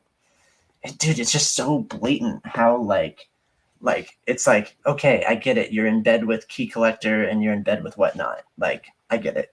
Make your money, do your thing, but don't flaunt it in front of me. I'm not about that. Speaking of Whatnot, Yeah, I don't know if you were following what happened with Bueller and whatnot and his experience, and Yeah, he got a new sponsor. he's got now Dynamite is sponsoring the bus. Excited Yo, we about want to get that. some titty books with Bueller on the cover. Oh yeah, yo, I got that new Bueller Purgatory. Shut up. Cosplay Bueller variant. Oh shit. I've not followed that. I didn't realize. But I don't know. Fantastic. Whatnot needs to buy more. If Whatnot buys more servers and stops trying to be a publishing company, I'll support them. Wait, why are you against them being a publishing company? Because they don't give a fuck about comics, dude. They don't even know about it. Talk to the Whatnot execs, dude. They like sports I gotta cards. get to work. They like sports cards and Funko Pops. Like that's they don't give a shit about comics. So Well, they must that make was way like- more money off that. Me stuff. and DJ were talking in the past couple of days, and he brought up the point that it's been said numerous times before, where comic books are just such a small fraction of what Whatnot does and cares. It's such a small little splinter. Yeah, They make more money off Pokemon than anything else. It's obviously big enough though. Doesn't like comparing it to anything else irrelevant. Just looking at what it generates for them is obviously important enough that they started their own publishing company. That speaks volumes in itself. I don't care what it makes against other stuff. That has nothing to do with what they look at as valuable or not valuable, But they started their own exclusive cover publishing company. Okay. You don't think that's coming at the behest of one of the larger comic book sellers, saying, "Hey, you want to really make money? Let's start Yeah, they seriously try to control who you watch, because I get on there once in a blue moon to check out Pete's auction, to give him a little heart or whatever, say hey and all that. And I follow Pete, and whenever I get on Whatnot, I can't even find his stream. Like I can't even search it, and I have to go into my Instagram app and find a link that he sent me and hit the link to get there, because it's only putting up check these shows out of stuff that I don't even follow. Like don't even let me search him. So if you want to make money, be successful on Whatnot. They're gonna give you free shit and they're gonna push you hard. So you'll be over like Vince McMahon. You got to be like big though. But at the end of the day, right? And I'm not a Whatnot show. I've never sold a Whatnot. Can we start at the beginning of the day? I would like to start with like a nice like bagel in the morning. Yeah, let's do the beginning of the day, DJ. No, but I think it's a business move. So what happens is if you have these big sellers, you're going to push them. It's the same concept as wrestling. You're going to push somebody that the crowd likes or the crowd wants to see. That are draws, right? They're going to draw money for you. Yeah, so that was exactly my reference. Yeah, so from a business standpoint, good on them. I don't see what's the issue. Sometimes people, and we've seen this on channels where people will get upset. It's just like, oh, I buy comics to collect them. I don't sell them, or you don't read your books. Yeah, I only buy slabs, whatever. There's different aspects to the hobby. And Yeah, you don't have to like every single aspect. I think a lot of the hate that Whatnot gets, and I've been a hater, a lot of it, some of it is unfounded. Mine's just because their app sucks and they refuse to fucking fix it. That I could understand. Yeah, that's my main whole crux. I've been buying on Whatnot since like 2007 or something, or 2000. No, not 2007. 2011 when they started selling. No, Funkos. They're selling Funkos on Whatnot, and that's like all I saw on there. And I was buying like $5 Funkos from everybody I could possibly get my hands on. And it was great. It was small. There was nobody on the platform. I didn't want to sell because there's nobody there. Yeah, so that's dangerous when you're a new seller to Whatnot, and then you want to, throw your entire inventory out. So my brother's is on Whatnot, so he has his first stream next Saturday, the 4th, right? So he's selling sneakers. He's not into comic books, so he's selling sneakers. How much did he promote it? Like, how long has he spent promoting it? Very little. Ah, man, that's gonna be tough. It's gonna be tough. Very little. So he's promoting it here and there. I'm stepping in to kind of help him promote, spread the word. But it's just like, if you're gonna start putting up Jordans or Yeezys or something at $1 and you don't have the following, there are going to be only a couple of people in your stream. Now, to the point that I was told, to the point that I was talking about Mark, with comic books being such a small fraction, my brother already has 5,000 Whatnot followers by just joining other people's streams. That's how big the sneaker market is. Yeah. Okay. Dope. And his 5,000 followers, that's just a fraction of what other people in the sneaker market has. Anyway, Saturday, March 4th, 6 p.m. on Whatnot. His name is Luis Vicente 001. He's giving away a PlayStation 5. What's up? Shit. I don't think I have enough money to afford those speakers, though, dude. Speakers. Hey, Justin. Yes. F you. What'd I do this time? Nothing. I just hope you're having a horrible day and your wife makes you do a bunch of shit you don't want to. Oh, that's every day. It's called when she tells me to spend time with my kids. Oh, brotherly love. You need better kids, bro. Yeah, it's taken away from your YouTube stardom. I need them to be older.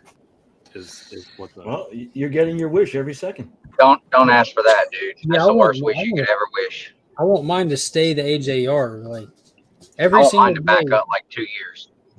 Yeah, that would be nice. I watch Finn every day. I'm like, dude, he looks like a grown boy now, and it just breaks my heart. Monkey's third birthday, that's just rough watching him get older. I've never had. It's hard for me to look at old pictures of my like pictures of my kid from like a few years ago. Like breaks my heart. I can't even look at them. Yeah, about twice a week, Kyle will send me like her phone memories she gets. She'll send them to me. That's what my wife does. Photos, and it'll be like Finn laying on my chest, like just in a diaper, not even talking, just goo-gooing back and forth with me. And you can't make me start my day like this, Kyle. You got to chill the fuck out. Yeah, that's like why I tell my wife, because it's like first thing in the morning every time. Yeah, you're gonna have me cussing at my employees. You can't do this to me.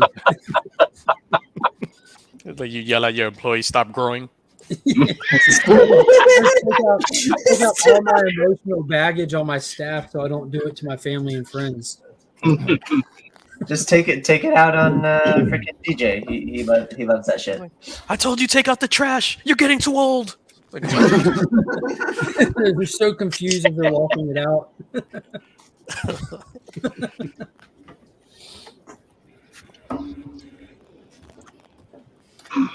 All right, I'm gonna head out. I gotta actually do some work, and I'll see if I can't Benjamin Button myself and DH as well. That'd be awesome. I can do that. Appreciate you hopping on, Drac. All right, Dustin, what con in Atlanta are you going to? Drac, see you guys later. It's the big Atlanta Comic Con. It's been crap the last. No, it's not Dragon Con. It's actually the Atlanta Comic. They have the quarterly show, the Atlanta Comic Book Convention. And this is the Atlanta Comic Con, so it's like more or less the past 3 years. It's been more a pop culture event than comics, and that's what most of them are now, man. I almost wasn't even going to go. This is the third year it's been owned by a different group, though. So every year it's like, damn, I got to go and see if it's worth the crap. But like, I comment on their Facebook every time they post a new guest. I'm like, are you guys going to have any, I don't know, comic book guests at this so-called comic book convention? And they just ignored it. But it got like 700 likes, so I thought that was cool. I was like, all right, I'm not the only smart ass out here. Well, Dustin, if they were to advertise it as like Pop Culture Con, would that be better? Mm-hmm. I wouldn't feel the need to go. But when they say comic books, I'm like, I have to go. Fair. Because that's what San Diego Comic Con is, man. It's Pop Culture Con. Yeah, like San Diego, New York, that I don't know. The big cons like that don't grab me. Like I said earlier, like Heroes Con. If I have to pick one con that I can go to every year, and all the other ones I have to miss, like it's not even a question for me. There's like a quarter of San Diego Comic-Con and a quarter of New York Comic-Con that's basically like Anime Expo. Yeah, I don't get into everything.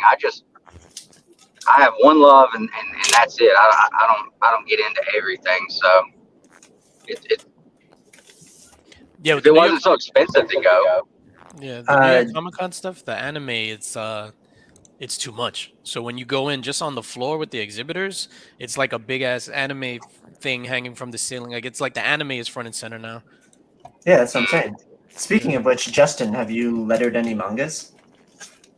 No, not like officially manga, but it was a comic that was designed to look like a manga. So you were supposed to read it from right to left. Justin, can you leave and come back? Your mic is really messed up. And then I'll ask the same question. That shit was wild. I would offer some help on how to fix it, but you know, you're not Two Brothers Comics anymore, so you can figure it out your own. I wonder if he letters the mangas backwards. Each letter has to start from the bottom and work its way up. I know, it's crazy. Yeah, New York Comic Con. It's only Comic Con in name, but there's a lot of comic stuff. It's just manga is insane, and the cosplay is nuts. There was a whole entire floor that we didn't even go upstairs to that was just for cosplay. Yeah, absolutely. That's how I got into the scene, was cosplay. Without cosplay, yeah, even Huntsville. Huntsville's like our show that we go up there. We do all the media and everything. Nick does all their videos for advertising, and you know, we bring the crane out and record the whole weekend and everything, and talk to the guests and do all that. But like even that show is like getting more and more on the pop culture side. But you know, talking to the guy that runs it, like we talk to him pretty frequently. And, I'm sorry, Justin. I'm doing Speaking of gatekeeping, I'm sorry, Justin. I'm on another tab and I'll pop back in, and Justin's just backstage and they're having a whole conversation in the private chat. Kyle's gatekeeping. I was sitting here going like this, like, I'm good now. Let me in. Dustin, can you finish what you're saying? What I was saying is, you know, talking to him, it's like a lot of these shows are having to go that route, though. Which once he explained it, I'm like, okay, I understand, I get it. Like some tickets, the comic books don't bring in the people and the money like they need in order to have the shows that they want to put on. So it's like, I get that. In order to pay for the convention itself and the insurance that they have to have, like they need ticket sales. Which I told Jeremy, I was like, you know, one thing that would be cool if they did, and it would like resolve all issues for me anyway, is like, just give me a number, like how many comic book booths are going to be there, like have a little tab somewhere with like, these are our vendors for comics. That way I can decide like, there's only 2 vendors going to be there. I'm not going to drive 4 hours and spend $80 to buy a ticket to find out, you know? They know, they just don't tell anybody, man. They have the layout of like who's booth, who's paid, who's comics, who's like they lay it all out. Who's resellers, who's selling Funko Pops. Yeah. It hurts the artists that show up sometimes too. Like we had one in Rome, and one of me and Nick's buddies, Brian Silverbacks. Some of you guys may know who he is. But he's an artist, and he'll show up at some of these comic shows, and there's no comic booths there, so there's no comic people, so he doesn't make any money because nobody's there to buy anything comic related. He's like, damn, I wish I would have known. That's wild. Yeah. Jeez. That sucks. Okay. But all that to say, Heroes Convention is the greatest of all time. It's undefeated. Is that the one in Raleigh? Charlotte? Yeah, somewhere over there in North Carolina. Just to warn you guys, I'm gonna be over there, and then I'm just gonna be like, huh, where's the cosplay? Where's the anime? That's gonna be me all weekend. All right, I won't be the only guy that's under above average height. Then, from what I hear, so that's cool. Wow, cringe. Oh shit! We'll just walk around and kick everybody else in the shin. You want to cosplay as Oompa Loompas? I was gonna. I'm down. Can you still say Oompa Loompa? We established you can't say midget, but can you say Oompa Loompa? I mean, if you're cosplaying as an Oompa Loompa, I think that you can say Oompa Loompa. What happens if I cosplay as a midget? Am I allowed to say it? How does this work, Kyle? I would say that if you cosplay with hate, you're gonna get hate back. What if I say midget with no hate? I think you just constantly keep saying midget. This is from earlier. Rob said midget, and like there was a whole discussion how that's not allowed anymore. It's not. What is it? It's not the. It's not allowed. It's not the preferred terminology. Is what you said. Yeah, Preferred just try terminology is little person. Try not to offend people. Is it so hard? For me? For anybody. Well, how about this? I get offended Anymore? Yeah, a little bit. It's too hard to keep up with what showed up today is the not allowed to say word. Well, I also, in all sincerity, I get offended when people assume that they get to tailor my language. So what do we do now? And that's dead serious. I don't think I'm not defending anybody. I'm just trying to say, like, find a middle ground. ground. What do we do in that situation? I don't. I know what to do. What's that? Just write it, letter it instead of Oh saying God! No. Let's see. This is what you need to do. Oh no, I'm going through a tunnel. That's a pretty small tunnel. And racist Taylor says white guys get offended by being asked to be considerate. Racist. Did you call him racist Taylor? Jesus. Somehow sees the concept in color. That's unique. That's really unique. Justin, can you restart your conversation about manga? Have you ever lettered manga? I'm like genuinely interested.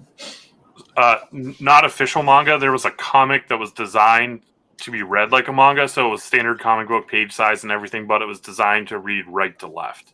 Okay. Oh, I thought you meant like ball it up and throw it in the trash.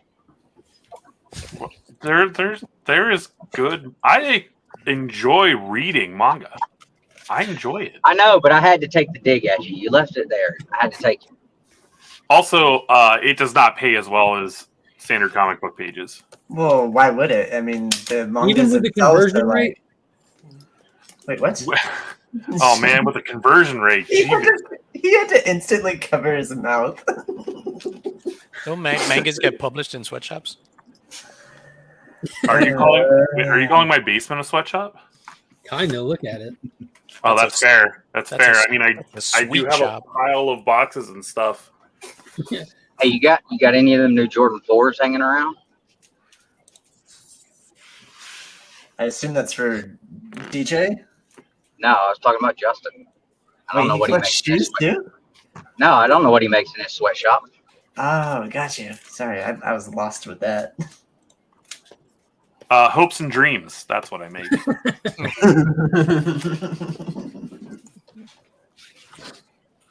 Hi, Nick. Talking to me? Yeah, how you doing? You over there all quiet? What are you plotting? I'm just watching the goes on. You talking to me? I figured if I keep my mouth shut, I don't say anything dumb. Sounds good. I feel like the mother from Goodfellas was like, "Why didn't you say anything, Henry? You're so quiet all the time." Nick, just so you know, I'm just gonna make a photo album of all the Scotty Young covers, and then same kind of thing that I did with the hip hop covers. I'm just gonna put like little prices on them, and then you could slide into the DMs and ask for like $20 off or something. I'll give you a coupon. I'll run a discount code right now. Nick, you have to put together, like after you see Kyle's thing, you have to put together like what do you need from the Scotty thing? Because then in Royal Collectibles, they legit have a box and it's all Scotty variants. Yeah, me too. Me too. But then I go there, I look at the box, it reminds me of you, and I'm like, fuck this box. I'm gonna leave that one alone. It's no fun, man. It's no fun. You know, the one time I was in there was a guy. They had a whole box of facsimile covers, and the guy just bought the whole box. Really? Jesus. I thought that was a pretty good thing. I was like, damn, should have did that. Dude, those facsimile covers, they sell for like double. Oh no, Sally in community. No, I'm Comic Tom. Would you DJ, call it on the side note, DJ facsimile? has a box of facsimiles for sale right now. Is everybody going to say a different way? Facsimile? See, you're just continuing the trend there, Kyle. Facsimile is what I heard the first time. It's Italian. Facsimile. Aggressive says we still have time to do matching outfits at Heroes. We can all be different versions of Remy Q from the multiverse. I would love it. Can I be the mushroom version from like The Last of Us of Remy? Clicker Remy. Clicker Remy. Okay. I'll be the do you poo, Remy. Come in with like what that new Winnie the Pooh horror movie. Come in with one of those masks. Or I'll be the cocaine bear, Remy. Oh, that started this weekend. This weekend, yeah. Everybody's saying it's good. Someone posted the Rotten Tomatoes score. It was like at 90 something, but it had like 4 reviewers. I can't imagine you go into a movie called Cocaine Bear and walk out not happy with what you saw. You know, it's called Cocaine Bear. What do you expect? I'm just not gonna watch it because I'm gonna skip it. So the theater that I go to, Alamo Drafthouse, for every movie that comes out, they do like free dime bag? No, like a catered menu. So they'll put together like what? They still call it that, a dime bag? No, only the cheap people. Yeah, it doesn't. It costs more now, but no. So they do like these special menus. So for Cocaine Bear, it's like the regular menu, just with sugar sprinkled on everything. I legitimately thought you were going to say with cocaine sprinkled on everything for a second. Well, that's not at the main concession stand. Jesus, Justin, you letterers sure live on the wild side. Nobody's going to call me out for the price thing that I said. I got deadlines. Yeah, I was like, how do you think you get through all those pages? That is true. Deadlines suck.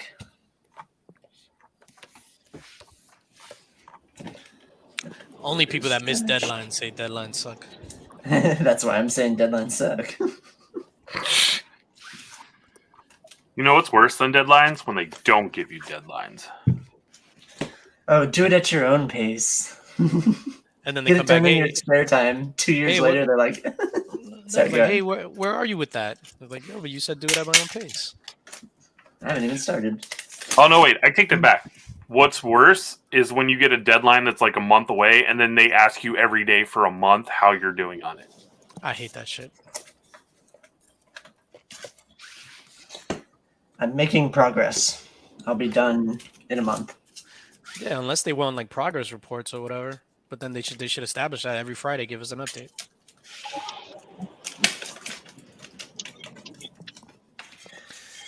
Yep.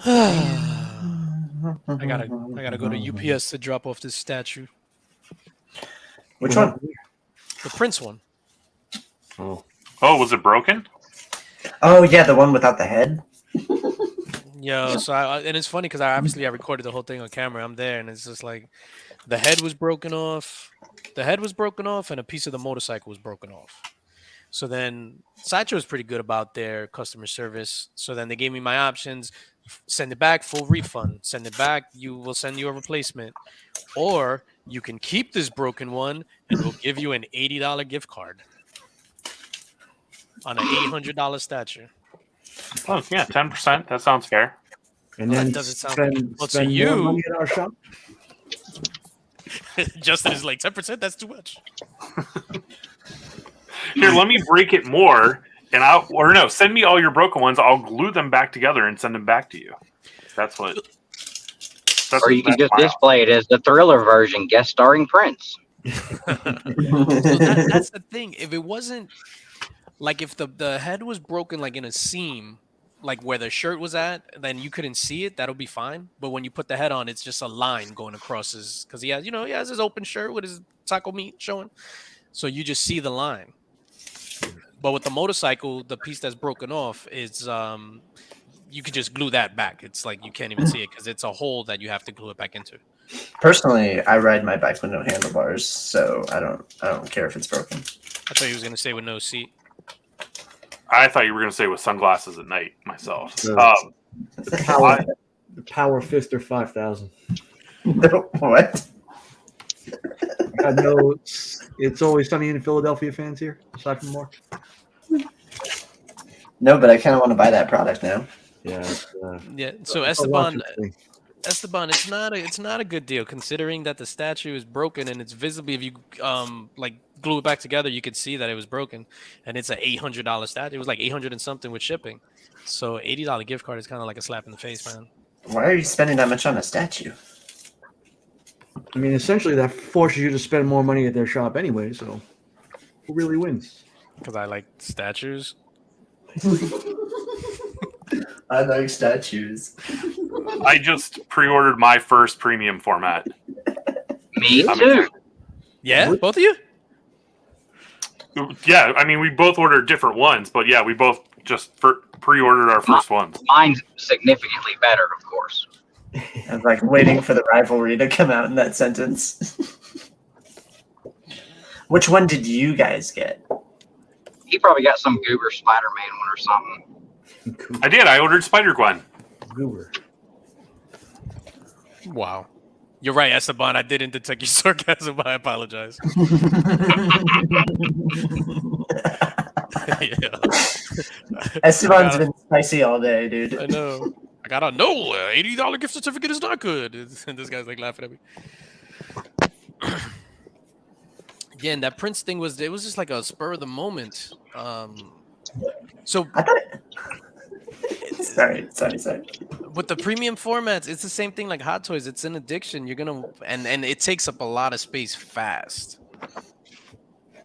Yeah, I keep staring at that Nightcrawler. Don't call Kyle that. Oh, sorry.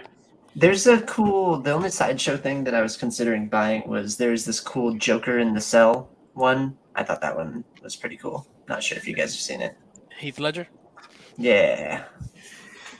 There was a cool Nightcrawler statue made by NECA back in the days. They actually had a Marvel statue collectors club where you would join and they would send you one. I think the NECA figures are pretty cool, to be honest. They made 3 or 4 of them, and like 2 of them were really good. One's fighting, one Nightcrawler. I have a bunch of Bisoju statues. Oh, of course you do.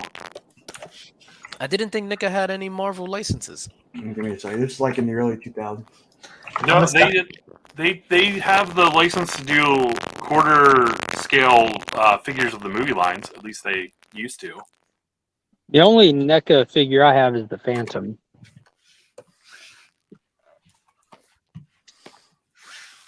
NECA? I like turtles. I just posted in the private.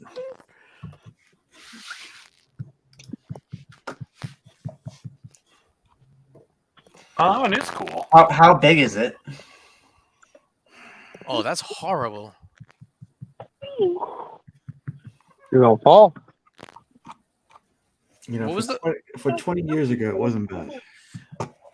Oh, okay. I got you then for 20 years ago. I should show all my Bisoju statues, and then you can tell me how much of an anime nerd I am. Please do. Some of them are pretty bad, to be honest. Oh, that's right. And they had bobbleheads as well, right? From like the movie. NECA? No one. Hey, take it easy. I'll just go after myself. That's what they made. That's what they were known for at first, right? Bobbleheads. Mm-hmm. Oh my God, bobbleheads! And then when they came out with the first the real movies figures, my head exploded because they were like they just took movie maniacs to the next level. Animaniacs. I love the movie Maniac line. I remember the first Jason Voorhees that they did.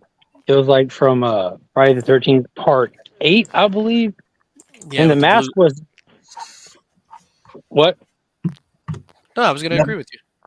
Yeah, the mask was actually part of the figure. It was on there, but the younger kid, I pulled the mask off, like I broke it off intentionally, like delicately, and the full head sculpt underneath the mask was done up, like with never having the intention of it ever being seen.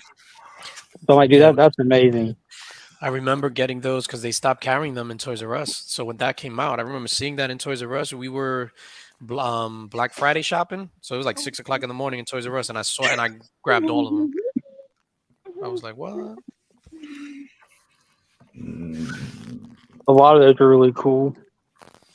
Yeah. I still have my the King Kong Deluxe figure one that he did. That's what's behind me in a lot of my videos, well, in all my videos. I had every single McFarlane figure that he ever released up onto including the baseball, the football, and the basketball, which was fucking dumb, up until like Spawn 33. So you had the figure of Todd himself as well? I had the figure of Todd from the Spawn 1 movie. Well, it's only one Spawn movie. Todd the Bum. Todd the Bum. Yeah, I had all of them. I sold them all. Every single Just think if you had them now, a lot of those things are pretty well valued figures. I mean, they're nothing you're going to retire on, but No, so that's what happened. I sold all my figures and I made, I made a lot of money like selling. Obviously, I sold the entire collection. So I made a lot of money. And Did you that's piece them out? Did you piece them out, Solomon? individual, yeah. So I pieced them out and sold them individual. I was able to ship them where I used to work, so they paid for the shipping, so I made profit on the shipping. So classic DJ. Now I Yeah, still man. have my Crow movie Maniac still in the box, but unfortunately, some of the plastic is kind of Yeah, it yellows, right? yeah yellow. The plastic on it is yellow. Yeah, I used to go to the mailroom and be like, "Hey Billy, you mind sending this out? Another one? Another one, and that's where it came from. Another thank one.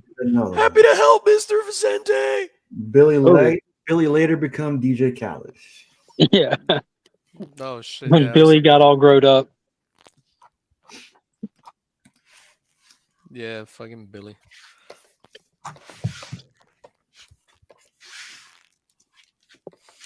What's up, Austin LeMay?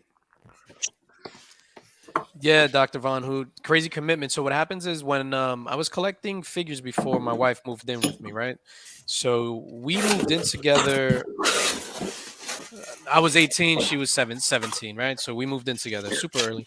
And like I would go to Toys R Us and like for the Spawn figures and stuff, and I would see like, so out of a line of 6, there would be like maybe 3 that I wanted. And she would be like, just buy all of them. Like, why are you like just buying 3? Buy the set. I was just like, it's your fault. I have that problem with the current McFarlane stuff. I try not to buy a lot of toys these days, but they'll come out with a figure I like, and it'll be in a Build-A-Wave set, and I don't want the set. So then at this point, I just don't even end up getting the figure that I want. Because I'm not going to buy a figure with like the arms to a Build-A-Figure and just leave it at that. I can't do that. Yeah, no, of course. Yeah. I'm gonna have to cut back too on Hot Toys and stuff. So, like, obviously, I'm gonna run out of space even with the new room. But it's like some of the figures they just look lame. So, like, I buy all the MCU stuff, but I'm gonna skip on any Eternals figures. Like they announced Gilgamesh, Angelina Jolie's character. I'm thinking about skipping on Shang-Chi as well. Like, Did you get the Iron Man figure that has Doctor Strange's head on it? No, I think that's stupid. Yeah. Yeah, But it's unless you like it, then I like it. No, I didn't even know it existed till yesterday or the day before or something like that. I saw one of them at a shop here in Augusta, and I'm like, dude, is that a custom somebody did putting his head on there? And they're like, nah, they made that dumb thing like that. Yeah, so that was from a scene that was written for the movie. It just wasn't filmed. So that's from the concept art of that scene. So you had he took over the Iron Man thing, and then Tony Stark got like Doctor Strange powers. Which movie would that have been for? Infinity War. So it was, instead of the way that it was something how in the scene where they're on the ship and they kill Ebony Maw. So it was something like that. Like they kind of like swap powers on the ship, and that's how they killed Ebony Maw. Hey, Austin updated his Instagram tag.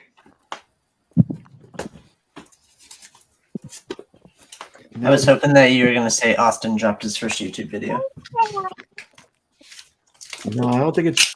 He said 2025. I think he said, right? Okay. I haven't seen Austin in a minute. I'm a sentimental. Balenciagas. I like those Balenciagas, the one that look like socks.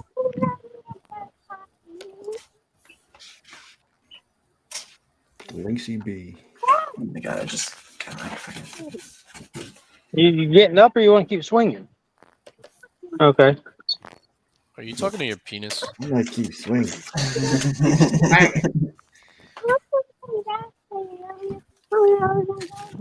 Wait. Oh shit. Yo. I can't believe today. Obviously I'm working. Haven't gotten one email, one Teams message. This is awesome. I like those Balenciagas. I put out another one of those the shorts, the links picks. I'm having fun doing that. I think I might actually, like, what do you guys think of this idea? I was you know what I'm talking about, right? The links picks, the top 5, Nope. whatever. Nope. All right. So Kyle, you know I do this thing called YouTube, right? Yes. So Wait, I've what? been yeah. I've been putting together like these top 5 picks, Okay. just in shorts of like the books that I'm looking forward to. Okay. So check it out. I'm thinking about just fully blowing that out into like everything that I'm picking up that's on my pull list, but keep it like the same format, just in like long form video as opposed to a short. The short. Is there a max on how long shorts can be? Like time wise? 60 A short, the length of a short, probably your knees. 60 seconds. I hate you. I hate you, Okay. Nicholas. What? Yeah. I laughed at your joke. Genuinely laughed. He genuinely laughed. That's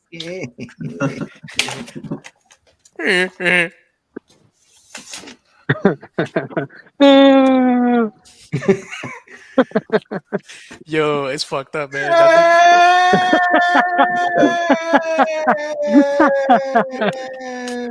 I felt so bad after that. Madeline is just like, you know, he died, right? I was like, what are you talking Did about? Yeah, Oh man. I gotta pull that clip for tonight. I still love him.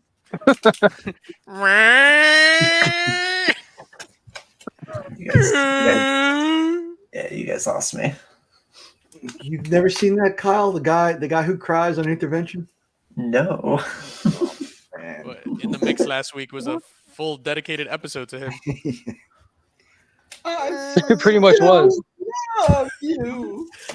Last week's episode was like, I watched it back. I was like, yo, dude, I was crying. Wait, you watch your content back over and over like I do? When some of the jokes came together with the death of Ray Liotta. Who was it in the bear suit? Alec Baldwin. Yeah, when all they came together with Alec Baldwin in the cocaine bear suit, accidentally killing Ray Liotta, and then you let out the howl, I died. I died at that point. Kyle, I slid in your DMs, Kyle. Okay. Let's see. Kyle, so you watch your stuff over? You can. He deletes it right after. Oh yeah. I delete most of my stuff. Yes. Yeah. No, I love watching my shit. Dude, I'm narcissistic as hell. See, somebody had told me that one time. They're like, "Oh, you watch your stuff over?" And Who I was cares? just like, I do it so that I could become better. Like, what did I miss on? What was my Yeah. timing on this? Did So I was what you're was saying it is you actually haven't. funny? So what you're saying, Kyle, is you haven't watched your stuff over in a long, long time. Dude, I think I'm hilarious. I gotta be honest. yeah, no, Kyle. So to your point, it's like watching game tape. Like you want to see what worked well, what Yeah. was terrible, so that you don't do the same thing again. Like Exactly. yeah, You improve. You want to become better. Like it's why. What's wrong with having pride in what you're doing? Yeah, so I watch this stuff back the following morning, and then I pick up because what I've been doing. So last year for New Year's we did a like a best of in the mix. So what I've been doing, I've been watching them, and I've been like clipping out parts to add to like this library of like funny clips. Yeah. DJ, my outside perspective of your DJ. content is DJ. that I hope that you never get like a co-host or anything, because listening to your internal dialogue, and when you're in front of the camera, you just vocalize all of that. I just love that aspect of your videos. Special episode of In the Mix tonight. 4 co-hosts. No one speaks but DJ. No, seriously, because like You're talking about the recorded videos. yeah, you get like in your head, and don't let this change anything about what you're doing, because I like it. That's the whole point. But your internal dialogue becomes very vocalized, and like you start harshly criticizing yourself often. Yeah, that's how I am in real life. Like that's how I'll be there, and I'll legit be here sometimes. And my wife is like, "Yo, what is wrong with you?" So we'll be here, and I'll like start an argument, but I'm playing both roles. And she's just looking at me. So I'm like, for example, I'll be like, "Babe, we're gonna go to this comic thing tomorrow." Oh yeah, but I understand that Sandra and Jose invited us to the thing. Yeah, but like I told you about the comic thing, but we could see Sandra and Jose anytime we want, and that's me the entire conversation, and she's just like, "What's wrong with you?"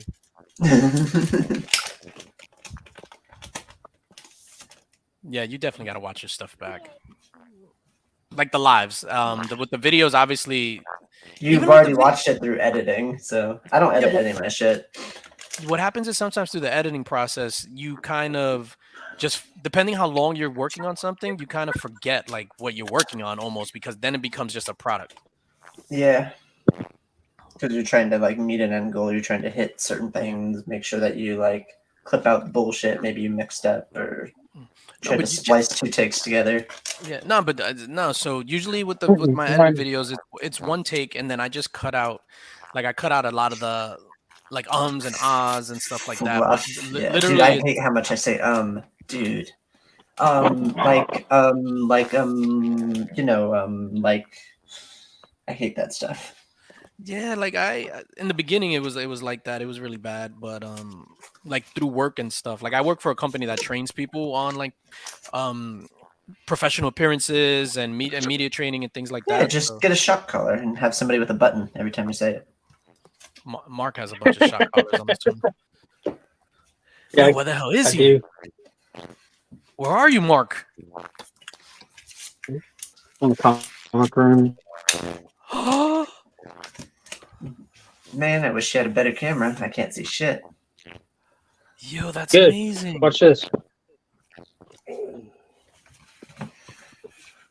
Was that a dinosaur? It's Josh Whedon Steppenwolf, the greatest Steppenwolf ever. All right, I gotta go. It's 11 o'clock. I gotta pretend to do some work at least. Oh, it is 11. I'm about to be hopping off here too. Me and Monkey are going to the mall. You want to go to the mall? Yeah, sure. Where are we going? Which one? I'm going to go to Sabero's. Get some pizza. I want to hit up Barnes and Noble. Nick, I see the disgust in your face, sir. I agree with you. Sabero's. Sabero's. Why do you hate your children? It's just different. It's just different in Georgia. No, it's like, hey monkey, different. Hey monkey, you're punished. I'm taking you to Sabero's for your punishment. Worry, in Georgia, it's actually good Italian food. No, it's fast food. It's fast food pizza. You can get a quick piece of cheese pizza and the kid's happy. You know what? Go to Chuck E. Cheese. You know what started in Brooklyn, though, right, DJ? What? Sparrows. Y'all don't like Sabero's? Nah, The nah. original- not I particularly. live right by the original one. The old lady used to work there until like she died and they sold. When I was a kid and didn't have any money, I liked it. No, Sabaros was good back in the day. 65th Street, 65th So Street. and y'all Saberos is cheap. Ours isn't cheap. Well, I was a little kid. I wasn't paying for anything. It's like $13 for 2 slices and Coke. Yeah, dude. They closed the one down in Times Square. Dude, That was my favorite New York pizza place. Robots Robot eat Justin, pizza. man. There's No, Robot robots Justin. eat pizza. Oh no! Is it, seriously? Again? It was my first meal. I can't. Claim. I was just learning to love. Is that better? Is that better? Yeah. TJ could have worked, man. I can't. I don't want to talk like a robot all day. Uh-oh. Uh-oh. Running joke alert. You're fired. You're fired. I don't know what to do. I'm gonna go read. I was halfway through one bad day Clayface. Okay. I was halfway through that. Yeah, Space Age Superman. Fire. I don't know how to read. I hope you pay extra special attention to every one of Clayface's balloons because they are masterpieces. I just hope that book is at least a little bit enjoyable. His Chinese spy balloons? Hey, can I ask you, Justin? Is it always when you see a bold-faced word? Is that on purpose? Yeah. Yeah. Someone told me to do that. Okay. I agree with you, Justin, sir. That's dope. The lettering is fantastic. How he goes from his regular voice and then transitions to the fantastic. Yeah, Old Amazing Spider-Man display. Old Amazing Spider-Man from Iron Man 1. That looks almost exactly like my torture room. Mm-hmm. You have a torture room too? Old posters I didn't have anywhere to put, so I put them on the rafters. That's dope, man. There's just blood. Is that room insulated? Mm-hmm. No, I mean it's torture. We don't want to keep them warm. Yeah, this is Georgia, so there's 2 window AC units in there too. That's amazing. Yes, we can go to the mall, baby. Do you want to go? Nick says we should eat at Sabaros. Sabros. Seabaro.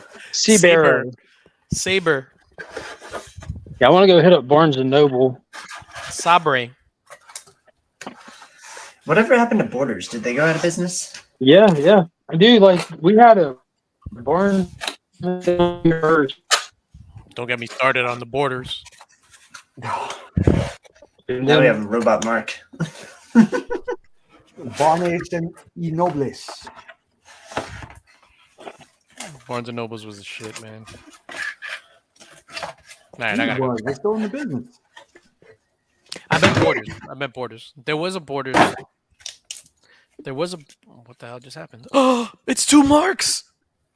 Markception. Oh no. Better than 1. Is it though? Oh yeah. Wait, you have another room on your property? Dude, I gotta move out of California. Yeah. You can move over here and say whatever you want. There's no I want space. I want space. Cal, you can move over there. There's so much space for your skin suits. You can hang them in the back. They'll dry out a lot faster. Hell yeah. What's And that? Pretty humid over here. Nobody would even tell you anything. It's just like, hey, what are you doing? Oh, those are just my skin suits. Oh, cool. Well, that's your right.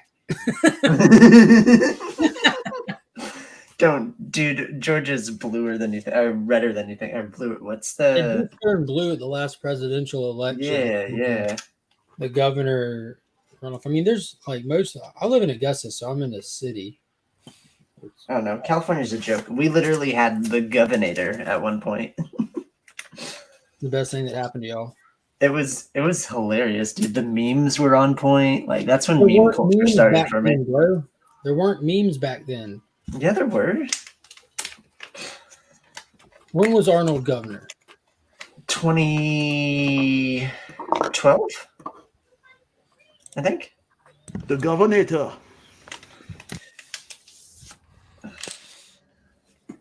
Is there like a start date for memes? Like Yes. memes started Yeah. on this date. Yeah, absolutely.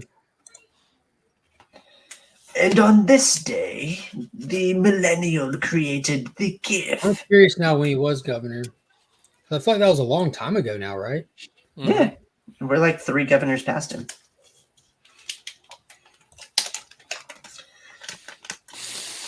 On this day, So we for analyzed context, the he millennial. was 2003 and 2007 was reelected the second term in 2006, served full term between 7 and 11. So yeah, dude, I don't think there were memes. I don't think memes were then. Yeah, Because my you didn't bad. have social media then. You had like MySpace. I mean, that was like AIM chat room shit days. Yeah. I thought Arnold was a good governor. I still don't understand why he chose to end his in office term by being lowered into a vat of molten liquid. He knows now why you cry, DJ, and that's all that matters. I know now why you cry. That is something I could never do. I order you not to go. I order you not to go. John. Dude, you would love Dark Man. Esteban says you need to get out of California. Let's just turn this into a dark live stream. You can't, because I'm about to end it, and I'm about to go to, what's it called, Nick? You mean darker live stream? I'm turn this off there. Sparrows. Don't tell that. Sabaros. Going to Sabaros. In the Sierra. All right, y'all. Catch y'all in the mix tonight. Appreciate everybody coming to hang out in the mix tonight at 9 o'clock real time. Hell yeah, dude. That's never mind. I won't be able to check it out. Yeah, Bill Burr's rant is legendary. This man's been hitting nothing but layups his whole career. Dude, Bill Burr's sinking cruise ships is my favorite Bill Burr stand-up skit. But all right, we're killing it. Y'all have a good day. Yeah, content. Subscribe. Catch me outside. All that. How about that?